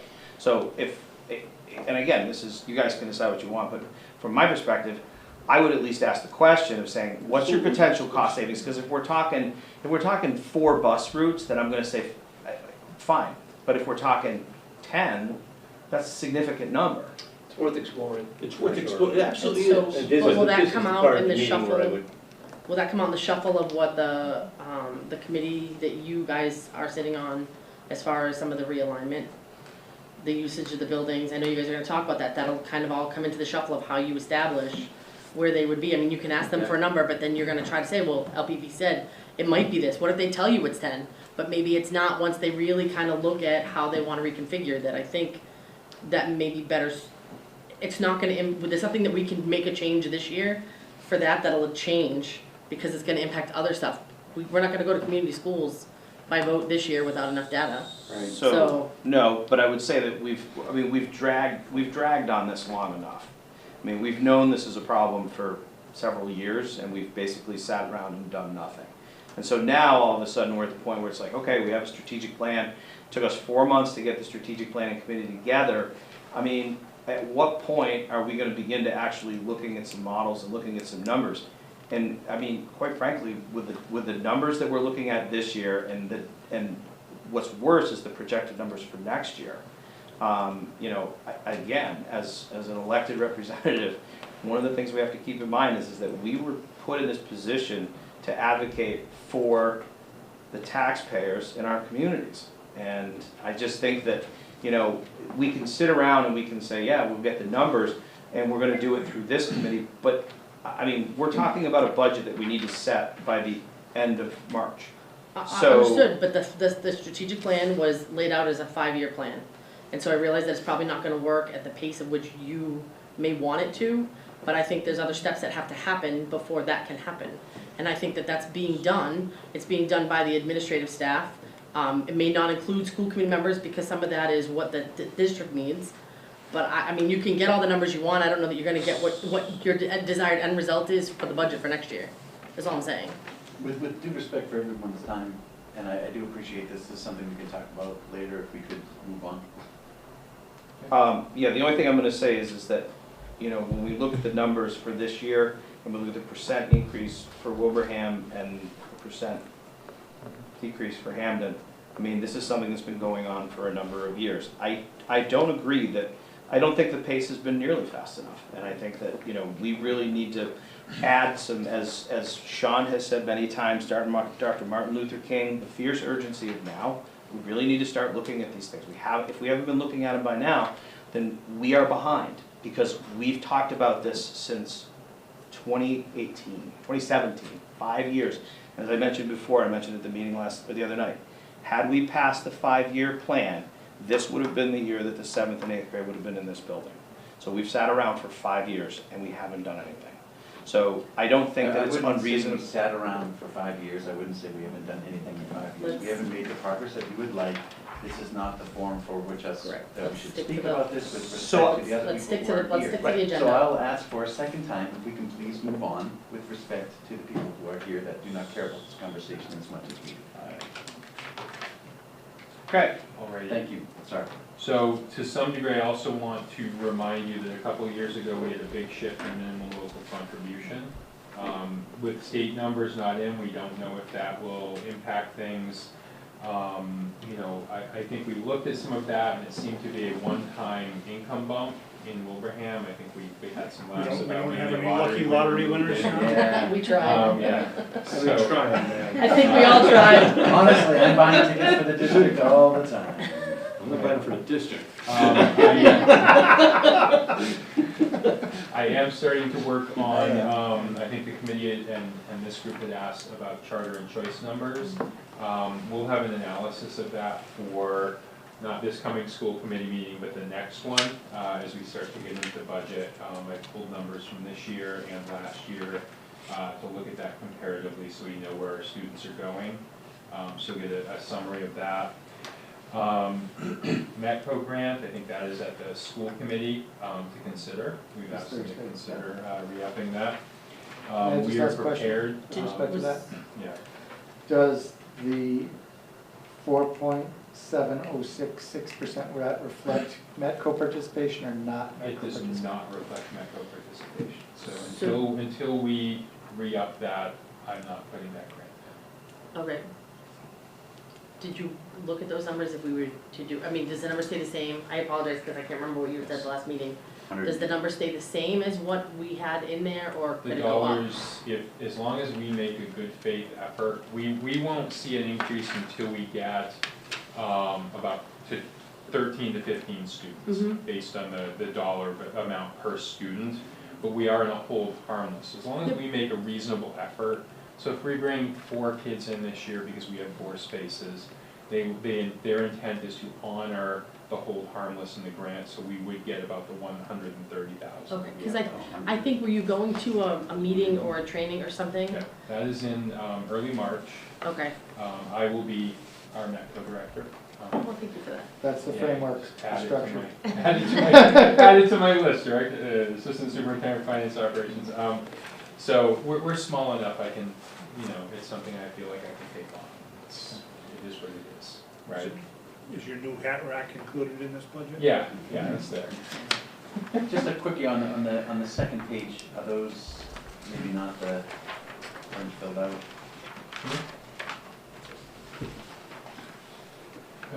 Oh, yeah, those need to read 20, Yeah, okay, yeah, those need to I was read looking at those 23, too. 24. Those are just the wrong headers. I apologize. No, that's okay. I apologize. I'm always Double updating checking. little things, and that didn't make its way. So we're there. No news on ESSER funds. We continue to budget for some ESSER funds in our budget this year to help offset some things. That's something we're really gonna have to look at next year as we plan the next year budget, because those will fall off. But we are talking about some other things we can start to try to plan for a little more regularly, things like facilities, and I think we're gonna be able to bring up a little bit of our pre-K revolving commitment, so it won't completely offset it, but it can pick away at some things. Approximately how much ESSER money was applied in the current year? 350,000. Yeah. And our intent is to apply that next year, so. I mean, that's good money. Yeah. Frankly, I thought it was a larger sum, and so So 350. we have not more as than difficult that. a number. We have more than that. Yeah.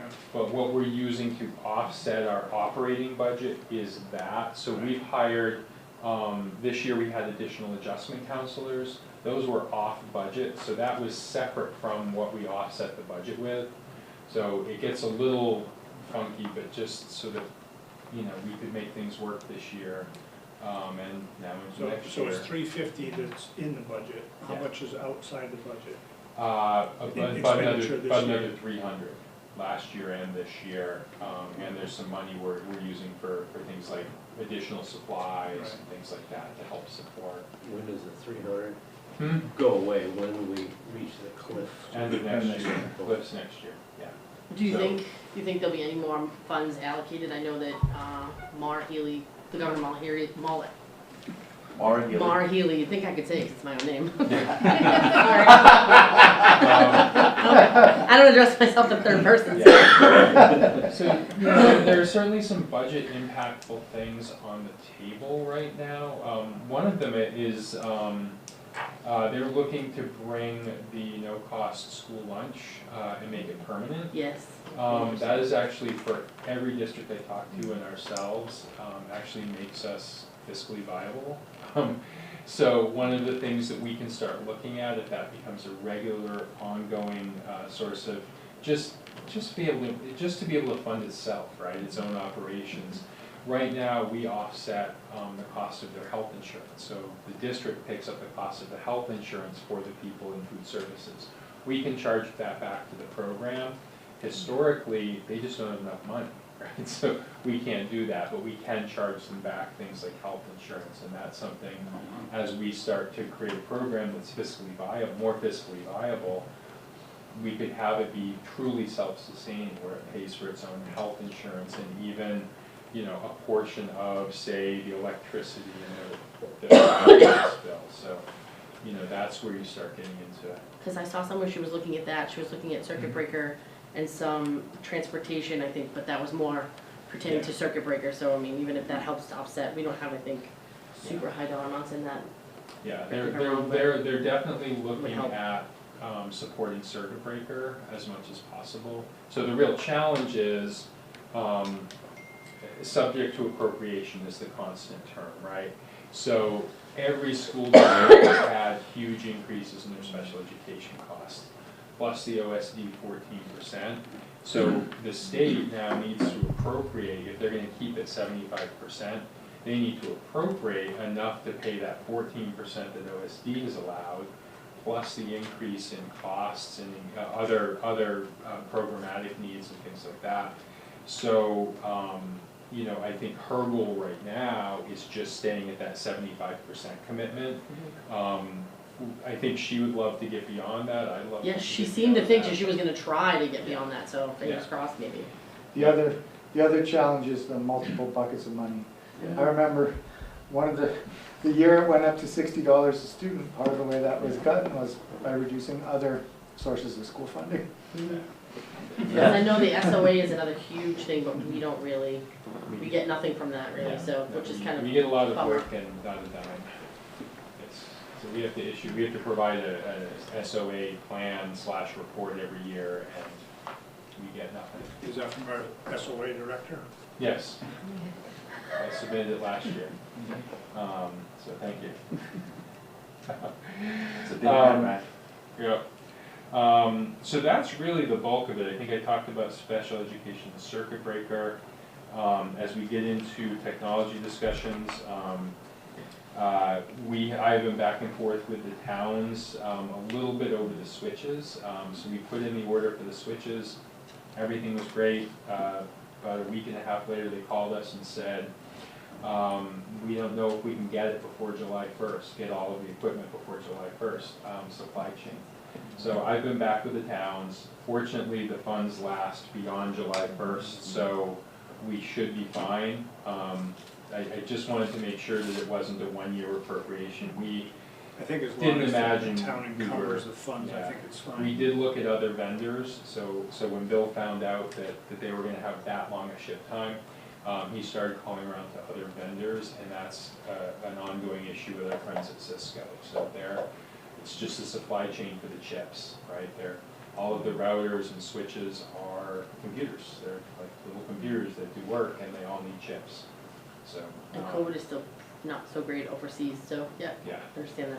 Yeah, so we should still, I mean, we'll certainly make the timeline for those ARPA funds, but I just wanted to make sure people are aware if that gets mentioned, that's on the table. Capital items, I guess I would look for some direction from the towns. There's been a lot of discussion about where we put these capital items in this whole assessment strategy. So, you'll recall I went to Wilbraham Capital to kind of share them there. Where does Wilbraham consider them in the big scheme of things when we're talking about Minnetonka's capital needs, and where does Hamden? And where would you want to see that also in, if we're going to do an assessment letter to the towns?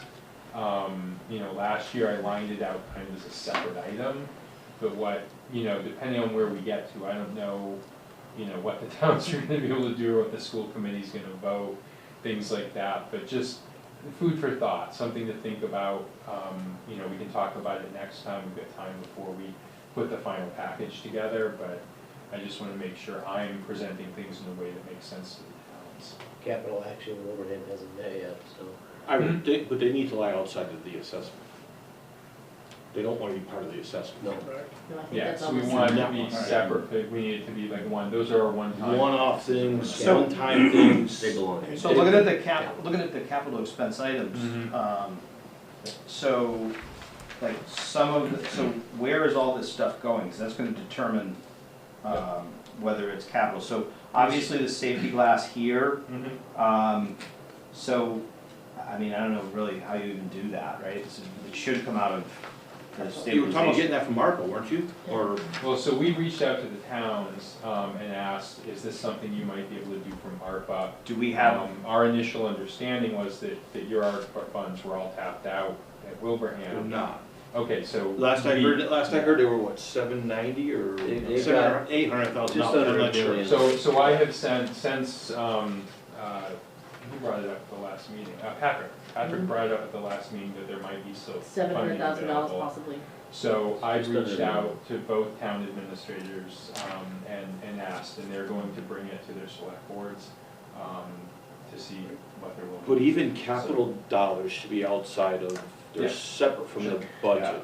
Yeah, and that's where it is Except for the down assessment, here. I yeah. assumed it to be, but I could write each of your assessment letters differently and even present it differently at town meetings. I just wanna make sure that I'm. I'm just kind of thinking out loud here, but Yeah. I think the capital items, for us anyway, would end up as a separate article on our warrant. Okay. They wouldn't be included It within wouldn't be our, included in the school. Okay. the school operating line. Yes. So we would have a separate article, separate discussion, separate vote on whatever that capital request is, so it stands or falls on its own, it doesn't endanger the entire operating budget.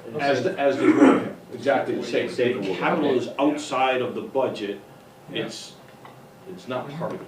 Yeah. Okay, it's absolutely fine. Separate articles. So that way the operating budget is not hostage to this one capital item, which could happen. Yes, Fair enough. Yeah. that's why you don't wanna make them the same. Right. Okay, that. Because that's if we what put it in Yeah. proportionally, it has to be the same for you, and it's not a good thing. That's a lot to, yeah, that's a lot. And I can quickly walk through these items. Anyways. So other than the safety glass, wireless access points, most of the wireless access points in this building are original to the building. So, you know, we're getting long in the tooth on those. Everything How are the chips technology holding up in related. those things? Hmm? How are the chips holding up in those? They're holding up okay. I mean, the Wi-Fi is okay, but we are gonna come to a point where as we start replacing switches, these won't work with some of the newer switches, things like that. What's considered the operational lifespan now of technology? Well, if that technology, 5 years, 3 to 5 years. They're going on 11 now, right? Yeah. I think it's My fair to say home there's router, about, I've changed 3 times in the last 10 years. I think it's fair to say there's at least 1,000 more devices trying to hook up to them than there Yeah. were when the building was built. Wow. Yeah, so we have Reason added, it's we so have rare. added devices, but the underlying devices in this building are, you know, original to the building. So Getting again, it's a dated. lot like the switches. Is that the same thing with the monitors and? monitors and Yeah, projectors? so, monitors and projectors, I mean, this is, yeah, we're getting to life cycle on a number of the monitors and projectors, they're getting older. We've been trying to piecemeal some of them out, and this is sort of part of a multi-year plan to replace them all over a few years. And that's Use- it's just the light bulbs, right? Well, no, I mean, the projectors are going to. Yeah. So remember when they were talking about potentially going from one of those types of units to that type of a, Right. but then there was question on what would be the best method, or, you know, for each, because every class would be different potentially. What about the old chalkboard, Yeah, you know? bring this back. Let's throw those out. We would slash the budget. That is the kind of If we get Overhead. backwards, forward Overhead projectors. The camera system here is getting long in the tooth as well. We're also, you know, we're taking some steps to sort of ready things to be able to have a, we've already spent some money out of ESSER to replace some of the underlying equipment, so the storage and the servers, so that we could have a district-wide camera system as opposed to, you know, 6 one-offs. We've talked about that a lot. But this is really just to do some work on replacing the actual cameras and the actual equipment here that are Are specific these, to are this these the school. security cameras that you're? Security cameras, Mhm. yeah. When you have them all in one system, it's just so much easier for public safety and everyone. And then you can have some, you know, like in the closet, you know, depending on how many different makes, you know, I mean, how many different models, I guess. You know, you have 3 different models you use, you have a couple each, it's easy to, and you have different systems. It's Oh, yeah.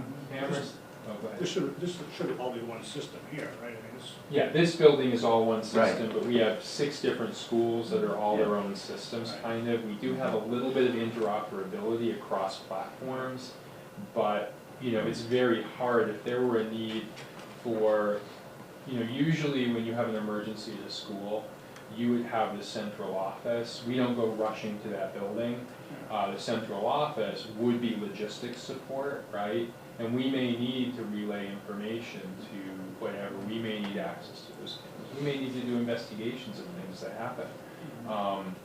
And so, you know, having access to some of that is helpful. There is always the conversation about providing camera access to police and fire if there's an emergency as well, right? So they can give, you know, on the spot.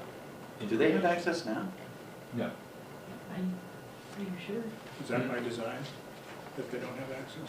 I don't know, it's, I mean, the ability for people to access that remotely is relatively new. So, you know, putting it over Ethernet and And fiber, you know, the fiber interoperability is relatively new in camera technology, so, you know, when this building was built, they weren't really thinking about, you know, running a secure feed over the internet to the police station. They was us. Yeah, but I mean, you know, even MSBA wasn't, you know, even the great electrical engineers in MSBA that designed our circuit breaker system didn't think of that, so, you know. But it begs the question, I wonder if there's something that's within that regionalization of the 911, if there was access or if there would be some way that they may wanna see if there's cars I'm not saying inside the building, but even the external, that maybe there's something fund-wise there? Yeah. I mean, I don't know, I mean, I don't even know who to ask, but. Yeah, the former governor had promised a safety grant to the tune of more than $10 million statewide before he left office, and then just kind of left office. So, you know, we're hoping that maybe a grant will drop, someone will pick the ball up on that, but. I mean, if that's, could Right that be now- argued safety, so that maybe ARPA funds could, depending on what's left for ARPA, that could be considered? It could be, 100%. There's not gonna be that much, yeah, I mean. I'm sorry? there's not gonna be that much money, I don't know if there's. Yeah, I So- mean, it's really a matter of like where's. I mean, I guess it would come down to priorities, right, but. So looking at this list, I'm just kind of checking through this, I mean, most of this stuff is Minichog. It's all Minichog. All No, this Minichog. is all the Well, no, 'cause school it's- stuff goes to the towns, Yeah. the elementary schools, every K to 8. The heading was MRHS So and if the district central needs. office had some sort of significant need, Yeah. we might put that there, just because it's a shared resource, right? Like if I needed a new Lamborghini or something, right, it would be, you know, we'd put it on here, and it would be coverable by ARPA, right? Yes, sometimes you gotta get to schools Yeah. fast, there's So a what- problem, you gotta deliver those MCAS scores. No, I don't see, district-wide was just a cover-all in case we had something, you know, there's That not a would be- chance one year we might It have to would be do effort something too, 'cause it's significant. computers. So it kinda goes to that District-wide, 1-to-1, but separate, it's also separate Yeah. than Minichog, but I was actually gonna ask. Are these I was capital gonna ask- figures, I was gonna ask are these Esther, or is this ballpark ARPA? numbers? they are ballpark numbers. Because your question about the camera system is the same, so. They're ballpark, you know, we don't ballpark love. Right. Yeah, sorry. No, that's, So we have to run to our meeting. Yeah. What's next week like? Is there, because Monday's holidays, school? yeah, not next Monday, no, this No- next no school meeting next vacation. week? We'll meet the following Monday. No. But we are meeting with, You're coming again. Finance. We do have to run. Okay, thank you. Yes. If you Thank wanna you, talk guys. about the other You're stuff always welcome to anytime, call me, just Carol, give if you me a have call. questions. Yeah, I'll get You in wanna touch with chat? you sometime this week. Fair enough. So, Can't get enough of it. so Maura had brought up a point, and it was the same thing that I was thinking of, is, so we have the ESSER grant covering the Chromebooks. And we were saying that the newest Chromebooks would be used at the high school level, and then the older ones would kind of filter down. So the music classroom computers, could you not use ESSER for that as well? Those are, well, I mean, we're spending through our ESSER money. I mean, I wanna be careful about, Okay. you know, whether we, you know, adding $30,000 to our ESSER grant at this point. But might if be- we don't have, and I'm not saying that we wouldn't have the need for the 1-to-1, but depending on what that looks like, Yeah. I mean, we are seeing a slight decline in enrollment, but not really, and I'm just wondering if maybe, depending on the number of computers you might need for the music room, it offsets from that 1-to-1. I mean, everybody still has 1-to-1, and I'm not saying that we should be asking for an electronic device to kind of be stretched, but there may be that ability for it to go one more year longer to allow for something else. It's just a thought, I mean, if we really need them for the music room, and, you know, Yeah. we're just trying to do 1-to-1, we're not in the same position we were when we were really pushing that 1-to-1, because of COVID. Right, so that, I guess that's a bit of a conversation to have. Yep. The order for next year's Chromebooks have been placed, we don't wanna get knocked by supply chain, Yep, right? I don't wanna be sitting here in August and be telling you guys that We don't have we the don't have Chromebooks until Chromebooks. December. but that's the best time to buy electronics is August, so Yeah, they're the cheapest. So then the other question, so, oh, sorry, the other question was ARPA. So Mhm. as I look through this, there could be some application for ARPA funds, especially for camera systems. So I would ask our finance folks, so, I mean, how do we even go about vetting whether or not any of these capital projects we would be able to apply ARPA funds to. We have not been involved in any ARPA discussions. I was gonna say Doug would be the really good person to advance So- it. Well, actually, Board of Selectmen controls all of it. All of it, and they really haven't sought out our advice at all. We've given our opinion, but they have So not. would it be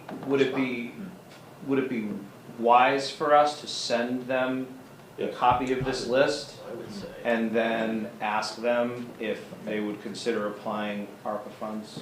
I don't see any reason why you can't ask, right? Good What's the use way of to the do this, fund. no? Yeah, I mean, And they're going fast, Yeah. so. okay, okay, I would I will encourage you send to all do of that. this to Nick and I'll send it to, yeah. But I both would, towns, but, I would encourage you to identify where you potentially wanna use the funds, so if you wanna use the ARPA, we wanna Oh, yeah. ask for safety glass and just cameras, then I think that's what it should be. Well, they Not already sending it have- all to them. they already have the request for safety glass, so Yep. is cameras an additional item you'd like to see I on mean, it's there? for safety purposes, correct? I mean, honestly, I wouldn't try to funnel it at all. I would Yeah. basically just I wouldn't filter anything. I would just send them this and just say, Yeah. you know, we understand that there's still ARPA funds available. We wanna get in line and But can there you- are, would you be able to apply ARPA funds to any of these specific items? And you could highlight cameras and say. I would just say, cause I don't think, I mean, the wireless access points maybe, but the Chromebooks, I don't think would fall under that. And I We've already think, got those covered on that. I know, but side. I'm just saying, Yeah. if you were gonna be adding something, Yep. you know, he had said not to filter, but I think you Mhm. may only wanna put the few Okay, No, items. but the WAPs and the WAPs and the cameras, I think that's legitimate ask. Oh, yeah, So, last update on ARPA I have from the town was dated January 11th. And they started with about $4.4 million, and it was down to $799. And that includes a placeholder of $750,000 for the sewer system for town hall and the senior center. They don't know what the actual cost is going to be. So it might be higher, it might be lower. But there's basically $800,000 remaining out of the $4.4 million we started with. So I would send them, I'd send them a copy of this list, say we understand you use ARPA for the safety glass, we're also looking to apply ARPA funds for the WAPs and the camera system, and if there's anything else on this list that you think would be applicable. I would think if it's for Minichog purposes, mhm. I would think that if you could do a cost share, it would be Yes. between Hamden, Wilbraham, and even the district bearing some of it. I think Similar you're to gonna what have a we have. better perspective of getting buy-in. I think right here shows that, because it shows you what the Hamden Wilbraham share is on his sheet. Actually Yeah, shows I that. just think if the Yeah. district bought into some of it, it would even be a more convincing Well, sell. this would need to go to both towns, because you'd have to have both towns agreeing to use the ARPA funds to do And it. if there's any school-specific town buildings, like Stony Hill or whatever, then that would vary just. That's their. Yeah. What was the AC split unit need? I remember you mentioning it once before, but I forgot what building that was for. That's for Minichog. Okay, sorry. Yeah, You can we, hear them screaming sometimes. in every given year, we've been putting more and more in for, ADA compliance needs, student needs. Some of the real problem is, you know, you put one in one room and then the student moves, right? And to another room, or they're in multiple rooms, particularly at the high school, you get students who are in multiple rooms, and they have a health condition that says they can't have, you know, X humidity, you know. The biggest we get is just, they need air conditioning, period. There's no like, so we usually push back and say, okay, tell us the exact temperature needs, you know, you're from the doctor, that they're saying, the doctor gives a blind note that they need air conditioning. We say, what are the temperature and the humidity needs so that we can provide the best solution? But we invariably, you know, end up having to put, I mean, I think there were conversations when the building was built about putting AC in more spaces, and that was gonna cost money. So, Yeah, they you scaled know, that you down. end up with, Those are some of those it's a openings. tough, it's a tough I wish they balance. had It least really done is. the venting, you know, leave Yeah. that down, that would have just saved us so much. Well, all right, any more questions on that?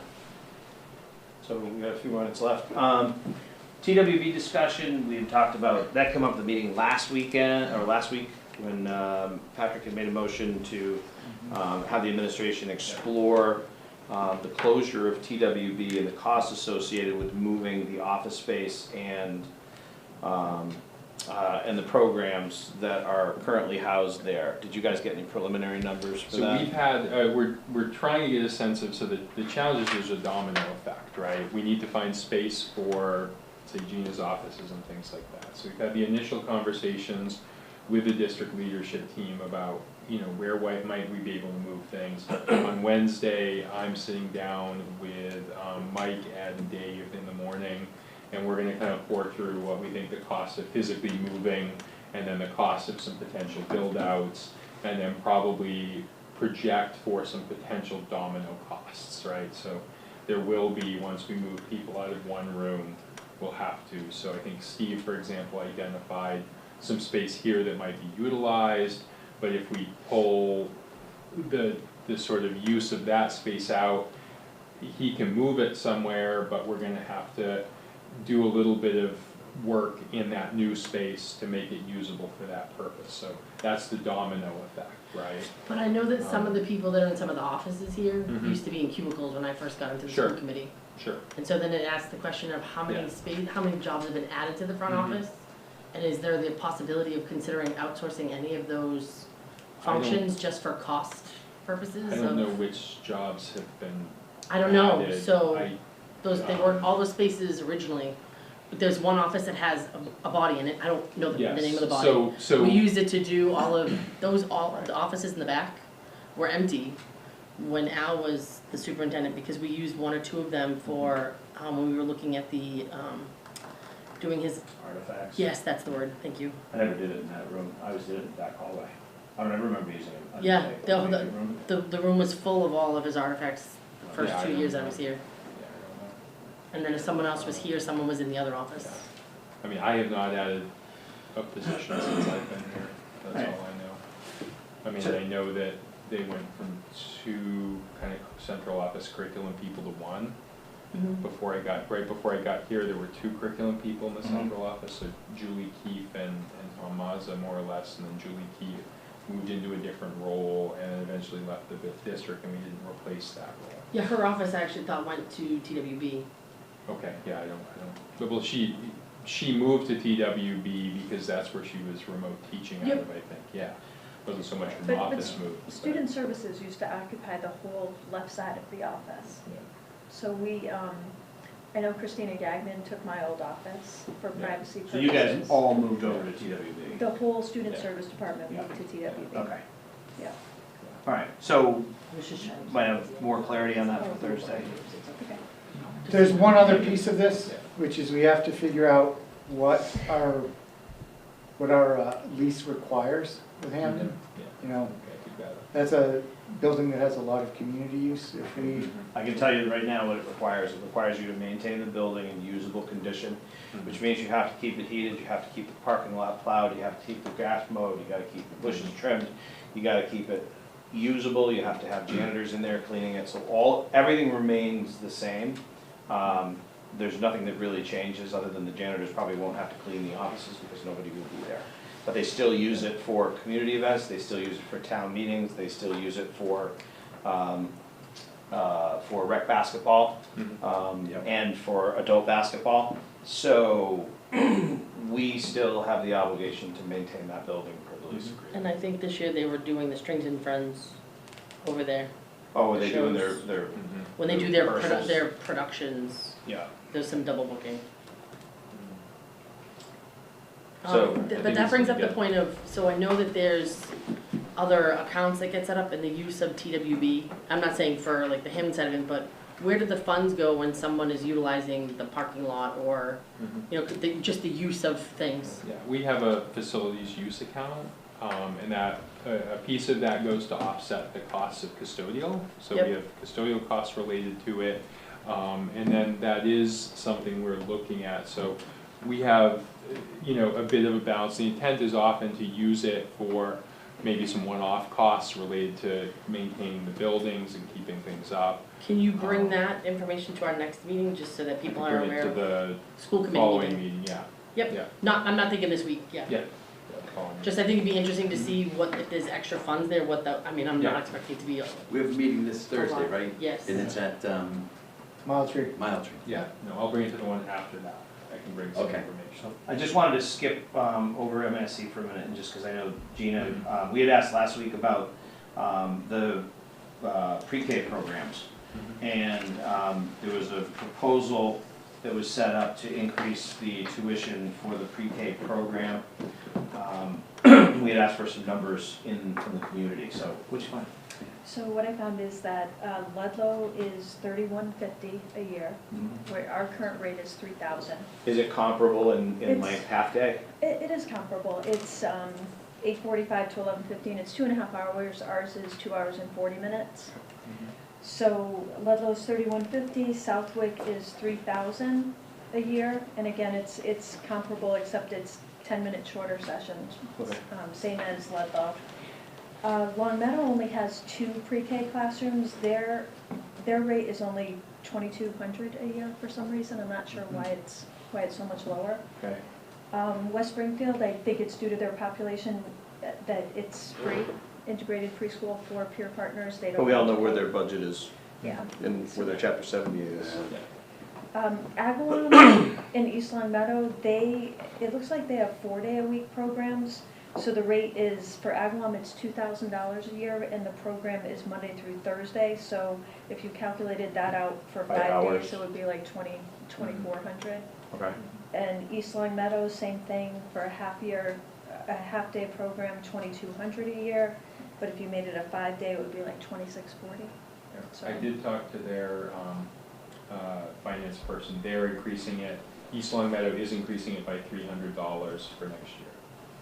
So they're going up next year. So they would be close to 3,000. So it seems like probably 3,300 would be higher than everyone else. What Ludlow about is the highest. private So- entities in the area? Well, it's not really comparable. I Yeah, they don't do any half days, right? Well, no, the level of instruction, because they don't have access to special services. They're basically It's like a daycare. daycare. Yeah, it's not an They're like educational college program. tuition. Yeah. But it is a lot more costly though. But But it's because of the hours, Because, right, Yeah. yeah, because you get a full day program. which is more than a school day. It's a full, It's- it's yeah. 8 hours, 10 hours. Yeah, when Right on. Nicholas was going to nursery school at Wilbraham United, it was just a half day. Yeah, I think they do have day options for kids. And I think we paid like 35, maybe.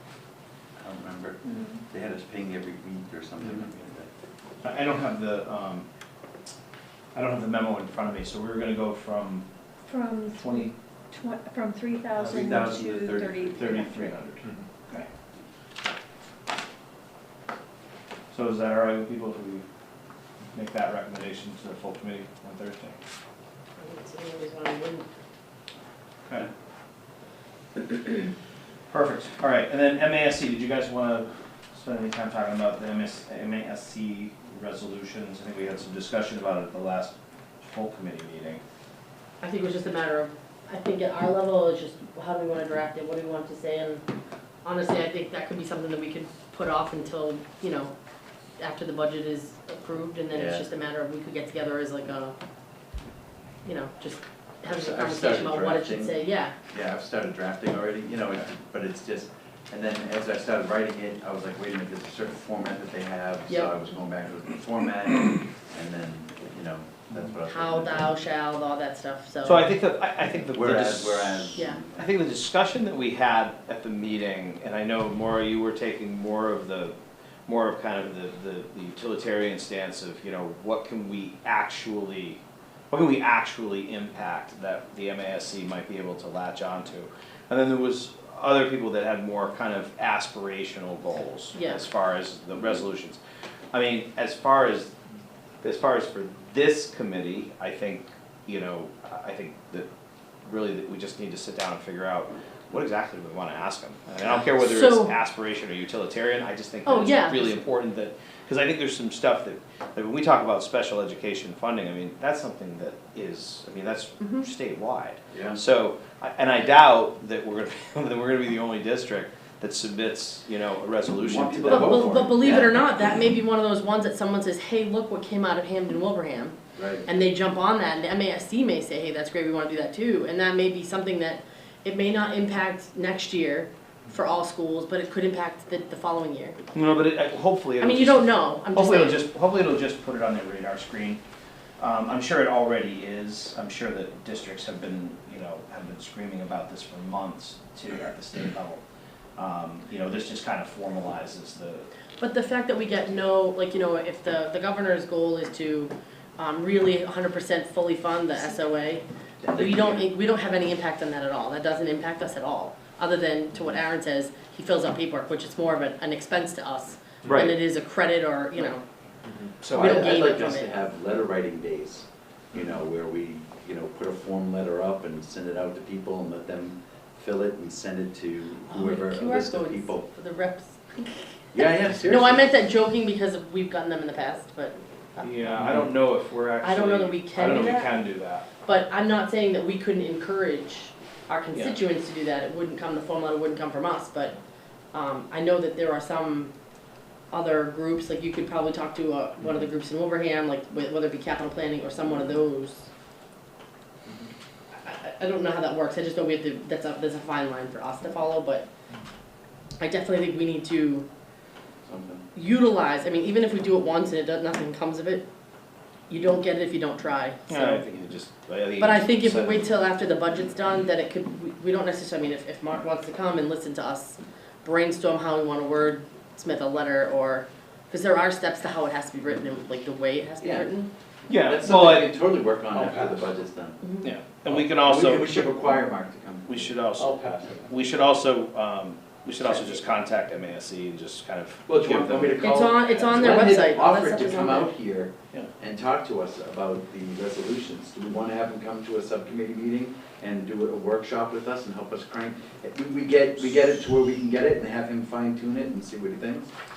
I would actually have him come out. If he's gonna come out, I would come out and have him address the full committee. I think that's new information that would be useful to everybody. Sure. So, I mean, if he wants to come out, Well, if Glenn wants to that's a come out. Michelle thing then. Well, but I think I think at the meeting when we talked about the MASC, I think that was the full committee had said it would be okay if it was tasked to the subcommittee. I mean, I'm not saying it can't. We can ask the full committee at the next meeting.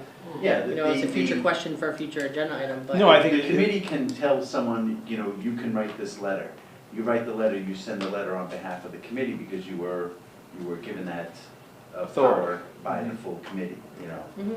So I think that's what they were saying, is So- that we want to run with it and then bring it to that one, you know, do our workshop, bring it to the regular committee and say, we sat down with Glenn, this is what we came up with. We can even have Glenn come to that meeting as well and say, this is what we got, what do you guys think? I mean, based on our conversations already, I think that would be brilliant, actually getting something done. I don't necessarily think it has to be done like next week. Do you know what I'm saying? No, Because I think the budget's important, but I Before think, the end of the yeah. school year, I would think that we want to have. So that when you go to something. your meeting in November, it's ready to go. Yeah. Well, I think have it's to be November before or that. October, Yeah. It would September. actually be like, I think those things have to be done by September, because. I think it has to be submitted by June 1st. And they get finalized, because MASC has to vote on them. Yeah, so if we can get it all done before the end of the school year and in the hands of MASC, I think we're well ahead of the game. I like Right. doing that. Perfect, so we don't have a Get meeting things done early. next week, so our next meeting is the 27th at 5 PM here in the district office. Motion to adjourn? Take a second. Do we want to adjourn? Is there anything, do we want to continue any conversations or anything that we were at before? That I just thought having it in front of everyone was. No, or because if we it's could not on the adjourn? agenda, you're not to start, have that conversation. We already had the conversation and I just said, could we wait, maybe bring it up? Yeah, so as we discuss, I think the question that came up was simply the idea of timing. And, you know, I just have a much more, as far as anything budget related, I just think I think we need to have a much more aggressive and urgent approach. I just don't think it's reasonable to kind of just saunter by and assume that, well, we're gonna get this done and it's gonna get passed. I mean, there's some really big questions that need to be answered, and like I said, none of these questions are new. Right. So, as I alluded to before, this is something that has been, these are things that we knew were coming down the pike, and, it's not logical, nor is it responsible to say, oh, well, we're gonna, we just didn't get to them, right? So when we start talking about bus routes reorganization, things like that, I mean, these are questions that we really need answers to, and sooner rather than later, as I sit here and I look at Mark and we talk about bus routes, like I said, I mean, we're talking, in some meetings, we've talked about savings of $5,000, and saying every little bit helps. And this is all part of the decision-making process, is to gather as much data and information as we can and interpret it to the best of our ability. Right, and I think that what we were told was the strategic plan, we had to wait for the strategic plan. We waited for the strategic plan, now we have to wait for the planning committee, which is comprised of a board of selectmen member from each of the two towns, plus a school committee member from each of the two towns, and then to work through the stuff there. I am taking a vacation day tomorrow, not a vacation, a personal time off day, so I can tour the schools with the group as part of this process. We are told, follow this route, we have the strategic plan, and then from there we're having the planning committee. But yes, it would be great if we could have started this 4 months ago, but it didn't happen. So it's happening now, and we are doing it. I feel we are encouraging this to move on as much as possible. Michelle is the chair of that committee as well, so I would, if you have any issues about the speed of that committee, I would address them directly to Michelle. But we are moving forward, and I think it's also important to note that even Mark, who's the head of the, the chair of the, co-chair? Vice chair of the finance committee in Wilbraham, that he said whatever dollars that we would save, we want to make sure that we don't have the problems that we're having now, where we're having buses on almost a daily basis that are late, and issues like that. We have to, because that is a stress on someone who's going to a job who can't necessarily leave. Not only is it a stress for that, it's stress in education. Kids being late for school, he's not being educated properly. Yeah, I mean, exactly. He's not getting to school on time, he's missing instruction. So, I mean, when he is saying, hey, listen, put education first, and then we can figure out what savings we have, I thought that was pretty, and you need to be able to walk and chew gum at the same time. Yeah. I mean, we have a budget in front of us that we have to resolve, and I get that, and I'm the first one to say that multiple times this year. And we gotta do what we can to get through it. That doesn't mean you don't look at the strategic side and say, well, we can't do that yet because we gotta figure that out. That doesn't mean you can't attack certain elements of it. right. But you don't wanna take one step forward and 3 steps backwards. Yeah, you know what, Maura's uncomfortable with the conversation. It's not a matter of being uncomfortable, it is not part of the agenda. You knowingly violate the open meeting law. So you violated it after it was adjourned last week, you violated it 2 weeks ago after it was adjourned. I'm just saying, this is not a subject on there. If it's something, I'm not saying we can't talk about it, but if it's something that's to be discussed, you're talking about a totally, completely different subcommittee within this subcommittee, and that doesn't impact us. It's not on here. Doesn't. Chapter 71. But you're not talking about chapter 71. No, we have to talk the budget around it. No, you can't just make you can't format the agenda to how you want it to fit. You have to make it so that people understand what the discussion is supposed to be about. I would encourage those that have not taken the open meeting law training to by all means take it. Because it explains that. I've taken it many times as well. I'm not saying that you're violating the open meeting law because you're not part of the school committee, but the two of them are having a conversation with you about the budget after the school committee is. Chapter 71 and transportation. When the meeting is adjourned, the meeting is over. You continue the discussion after the meeting ends. That's the violation of the open meeting law. Not deliberating. If you're having a conversation about topics that were part of the agenda, that's keeping the discussion going on, it's deliberating, it's back and forth. So, all I'm saying is, I made the motion to adjourn, and I thought you seconded it, but I wasn't sure if you were calling it or if you... seconded right now. Sean asked if there was anything else that we wanted to discuss. It's not on the agenda, So, I don't think it's appropriate to continue the discussion. I would say, in response to your insinuation that I violate the open meeting law, I can tell you, you yourself have done the same thing. Listen, and I will have openly looked into trying to figure out how I can You're not- self-report that I've done it. So I'm not sitting here to say and point, I'm just saying. the idea behind open meeting law violations is simply members of the community who feel they've been shorted. That's not true. That's not true. It's not, it's To go on the not, record, I didn't think we violated the open meeting law at either of those times. I don't think this is a violation of the open meeting law, we're talking about We're transportation. still in the meeting. But it wasn't the transportation, he was talking specifically about another subcommittee. And what wasn't or wasn't happening, it's not part of the agenda. But The the conversation conversation was revolves that- around something that happened at a previous meeting. Why can't we get these numbers, why aren't we going, why isn't this getting done fast enough, whatever? And I was addressing that question that came up. So then during those the are questions that you should come to the full, discussion of that should be brought to the full committee. That's not the job of the subcommittee. This is like its own separate meeting within itself, that it's not intended to be. So you say, I mean, I don't. It's my I don't interpretation agree of with you. how And my it's supposed to interpretation be. of it is that we can be very liberal in what we talk about, we have the topics, and that was an important topic that came because we were talking about transportation and how to save money with transportation. I just don't think, when we talk about the agenda, and we're talking about the discussions that we're having, we're talking about what business gets resolved here. Nothing that we do as an action item goes without the full committee's assent. However, the depth and scope of the discussions that we have are meant to allow us to have a more detailed discussion that you would have in a larger meeting, and then we distill that and bring that back to the full committee. Your interpretation of the open meeting law basically assumes that nothing that we discuss in this meeting is subject to this subcommittee. Can I finish, please?